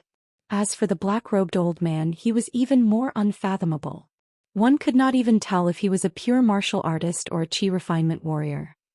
In the other group of Qi refinement warriors, a muscular man held an armor pill in his hand and wore a snow-white military do armor. It glowed and the surrounding Yin Qi could not get close to him. An old cultivator took off the chest on his back and the sound of porcelain clanking could be heard. Finally, the old man took out a jade pot spring bottle that had the shape of a woman's body. It was clearly a high-grade spirit tool. After the old cultivator held it in his hand, strands of pure Yin Qi began to gather into the bottle from all directions. However, the Yin Qi of heaven and earth came and went quickly. After a short moment, only a small bead of water the size of a grain of rice was condensed at the mouth of the pot. It gently floated in the air and didn't fall into the pot. A middle-aged cultivator shook his sleeve and a small green banana leaf banner appeared in his hand. He gripped the rosewood handle of the banner with 2 fingers and with a shake, it turned into a banner the length of an arm. There was a long golden tassel attached to the wooden handle. The banana leaf banner hung on the middle-aged cultivator's wrist. The man silently recited the incantation. Yin Qi immediately washed the banana leaf banner like a stream of water. It was like a person washing his face with water. This was the simplest tempering method. It was easy to say that it was nothing more than taking out the spirit weapon. However, in the land of a continent, how many treasured lands were there? Could the Yin Qi be rich and pure? Even if there were, it would have been taken over by the major sections. It would be tightly sealed and outsiders would not be allowed to touch it. It would not be like the sackcloth sect where outsiders could freely absorb it. 2 cultivators who were traveling in the Ghost Valley looked at each other and smiled. The purity of the Yin Qi in the Ghost Valley was indeed different. It was most suitable for Qi refinement warriors who were proficient in the Ghost Dao. They had really entered a mountain of gold and silver.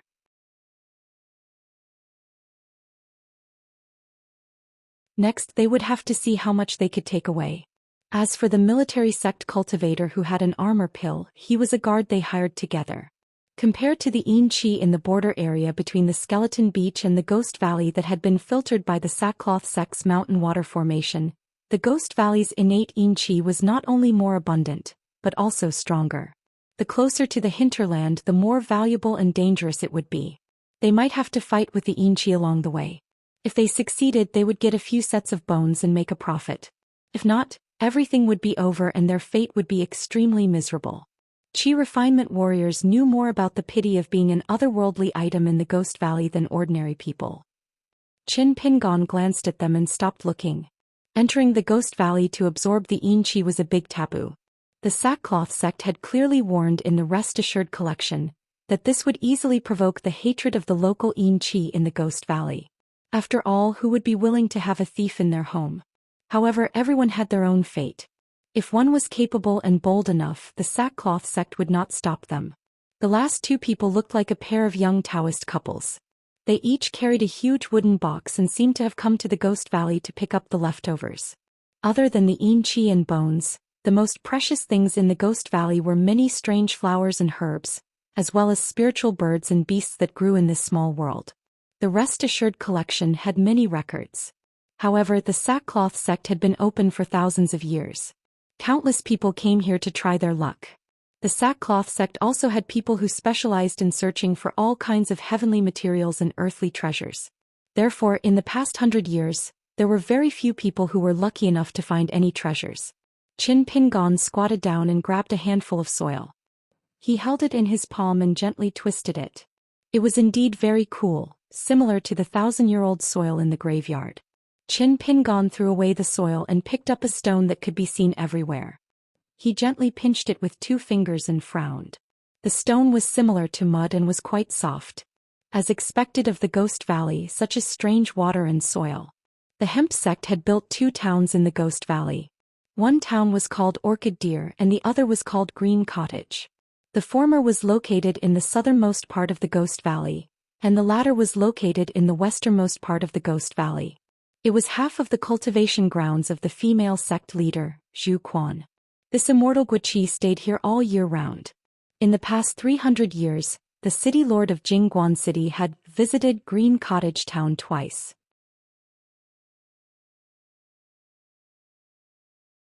He went there alone and fought with the earth immortal cultivators of the hemp sect, led by Zhou Xian. The battle was earth-shattering. Immortal Wuxia, whose natal item was a Dharma blade, had shaved off countless mountains nearby. The 2 northbound roads in the Ghost Valley were created because of this. It was the safest and shortest route to Lonmusk town. It was almost a straight line less than 80 miles away.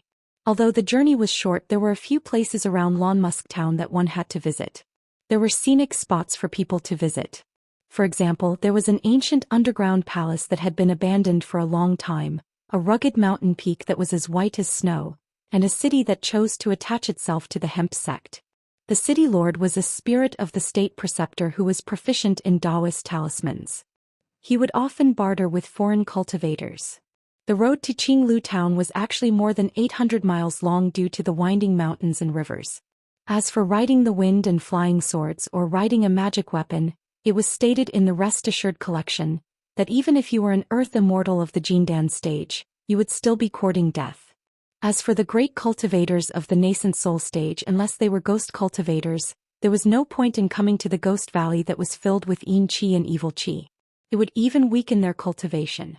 Moreover, the nascent soul stage cultivators were always unwilling to step into the mortal world and rarely left their own blessed land. Not to mention that it would waste time, it was also necessary. For example, the sackcloth sect's nascent soul stage cultivator was in charge of a cross-continent ferry. It was really a helpless move because there was no hope for him to break through the realm. It was no wonder that this old nascent soul stage cultivator was a little depressed. Therefore, the nascent soul stage cultivators and the ascendant stage cultivators were jokingly called the 1,000-year tortoise and the 10,000-year tortoise respectively. Qin Pingon chose to go directly to Qinglu town. Moreover, he might not take the official road that the sackcloth sect had painstakingly opened up. The young man, who was obviously a disciple of the Big Mountain, along with the ghost cultivator and the military rogue cultivator, chose to go to Lonlu town. As for whether they would take the risk and go to Qinglu town again, it was hard to guess. What made Qin Pingon somewhat surprised was that the pair of Taoist companions did not seem to have a high cultivation level, but they also took the dangerous road of Qinglu town. The pair of Taoist companions, who were very likely to be rogue cultivators, spoke softly and held hands as they headed north. They cheered each other on. Although there was some longing, there was a trace of determination in their expressions. They were really making money by tying their heads to their belts. Qin Pingon quickened his pace and took the lead to open up a large distance between them. It was better for him to walk in front than to follow behind them, so as to avoid being suspected by the other party. The other party also slowed down their pace intentionally or unintentionally. Moreover, they often stopped or played with mud or pulled out grass. They even dug up soil and stones to pick and choose. The distance between the two parties was getting bigger and bigger. When the pair of rogue cultivators raised their heads again, the young ranger's figure had already disappeared. The sky in the Ghost Valley was dark, just like the rainy weather which more or less blocked one's vision. Qin Pingon walked faster and faster. The narrow and winding path to Qinglu town avoided the large and small cities in the southern part of the Ghost Valley as much as possible. However, in the world of the living, walking in the Ghost Valley where the resentment of the dead was condensed, was like a firefly in the night sky. It was very eye-catching. Many malicious spirits that had completely lost their intelligence had an extremely keen sense of yang energy. If they were careless and moved slightly too much, they would attract wave after wave of malicious spirits. To the powerful Yin spirits that oversaw a region, these malicious spirits with extraordinary combat strength were like chicken ribs. They were trying to recruit subordinates. Since they refused to be controlled and did not listen to orders, they might end up killing each other and damaging their own forces. Therefore, if they were allowed to wander in the wilderness, they would also be used as practice targets to train their troops. In the dense forest by the side of the road where a group of crows quietly perched, Qin Pingon stopped and turned his head to look. In the depths of the forest there were shadows, white clothes swaying, suddenly appearing and then disappearing. Qin Pingon simply left the path and walked into the dense forest. The crows flapped their wings and flew, the withered branches trembled, like ghosts baring their fangs and brandishing their claws. However, when Qin Pingon stepped into the forest, except for some rotten armors and rusty weapons that peeked out from the mud, there was nothing unusual. Qin Pingon tapped the ground with the tip of his foot and leaped onto a tall branch of a withered tree. After looking around, he still didn't find anything strange. However, when Qin Pingon suddenly shifted his gaze and looked over, he finally saw half of a pale face behind a tree. Her lips were scarlet and she looked like a woman. In this lifeless forest she was the only one looking at Qin Pingon. Her eyes moved very stiffly as if she was sizing up Qin Pingon. Qin Pingon adjusted his bamboo hat, intending to ignore the sneaky otherworldly creature. When he was about to jump down from the tall branch, he found that the branch under his feet had snapped without any warning. Qin Pingon took a step back and looked down. Blood slowly oozed out from the broken branch and dripped into the soil under the tree. Then the rusty armors buried deep in the soil seemed to be put on by someone. The weapons were also pulled out from the ground. In the end, more than 10 armored soldiers stood up and surrounded the tall withered tree that Qin Pingon was standing on. Qin Pingon jumped down and stood on the shoulder of an armored soldier. He didn't expect that the armor would turn into ashes and scatter on the ground. Qin Pingon casually waved his sleeve and a strong wind blew over. All the armored soldiers were turned into ashes one after another. Qin Pingon turned his head and looked behind him. The woman in white, who only showed half of her face, was hiding behind a tree. She was covering her mouth and giggling, but she didn't make a sound. Qin Pingon was confused. He smiled and asked, "Is there any malicious spirit around here?"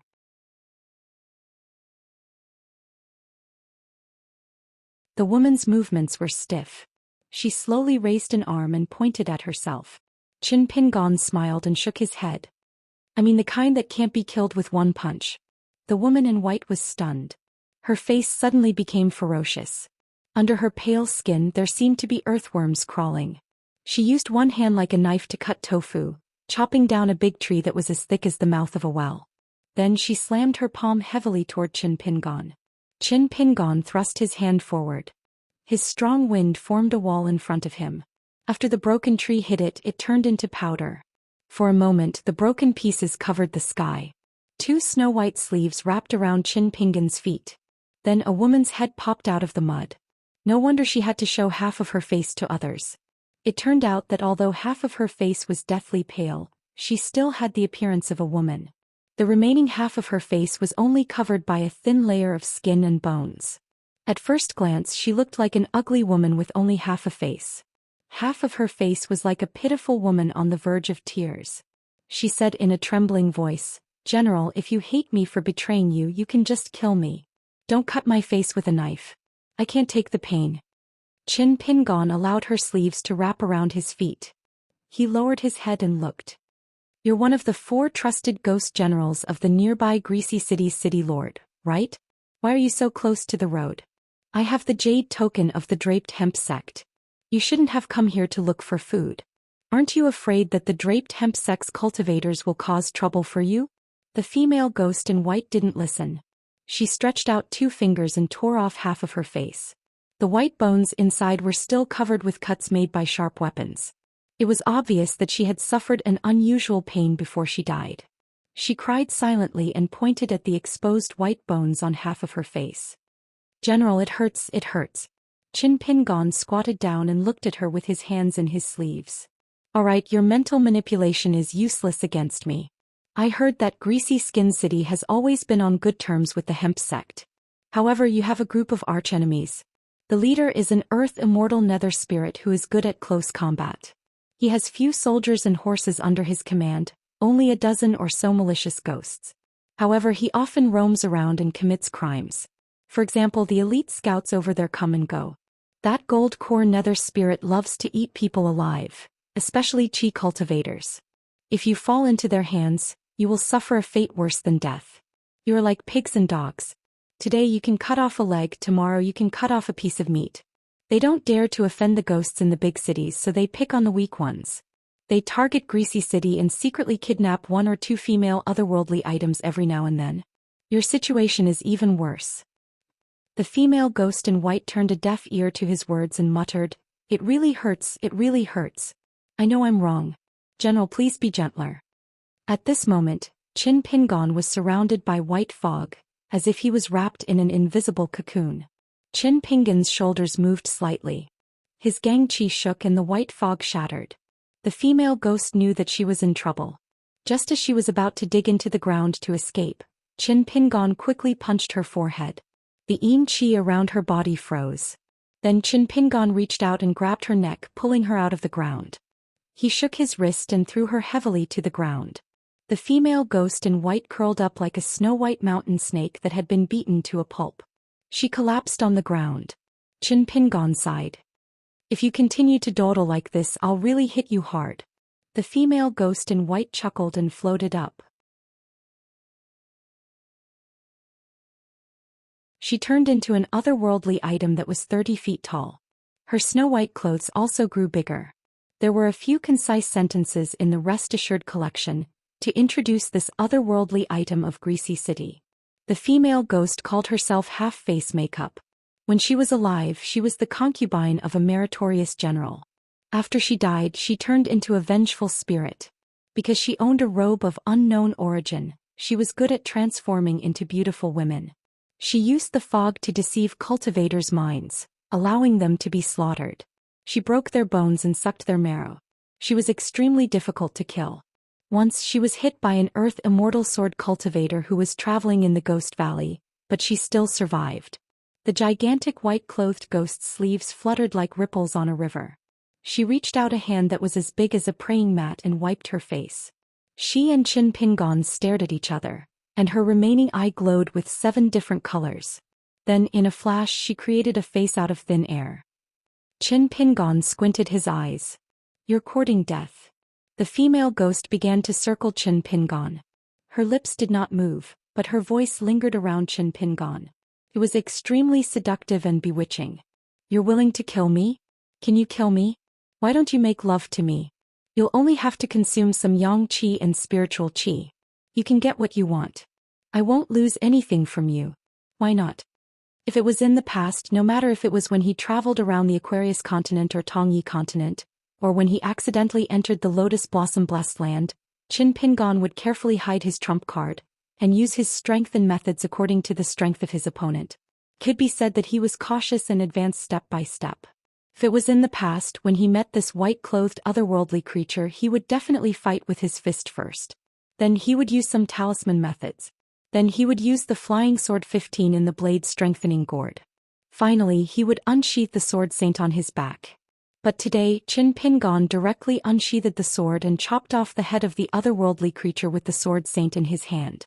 After the head was separated, the head that returned to its original appearance stagnated in the air for a moment. Then it fell straight to the ground. Suddenly, the half-opened female face on the head burst out a loud cry. Just as it was about to move, it was nailed to the ground by Qin Pingon. Qin Pingon casually grabbed the snow-white robe in the palm of his hand. It shrunk to the size of a silk handkerchief. It was as light as a feather and was full of spiritual qi.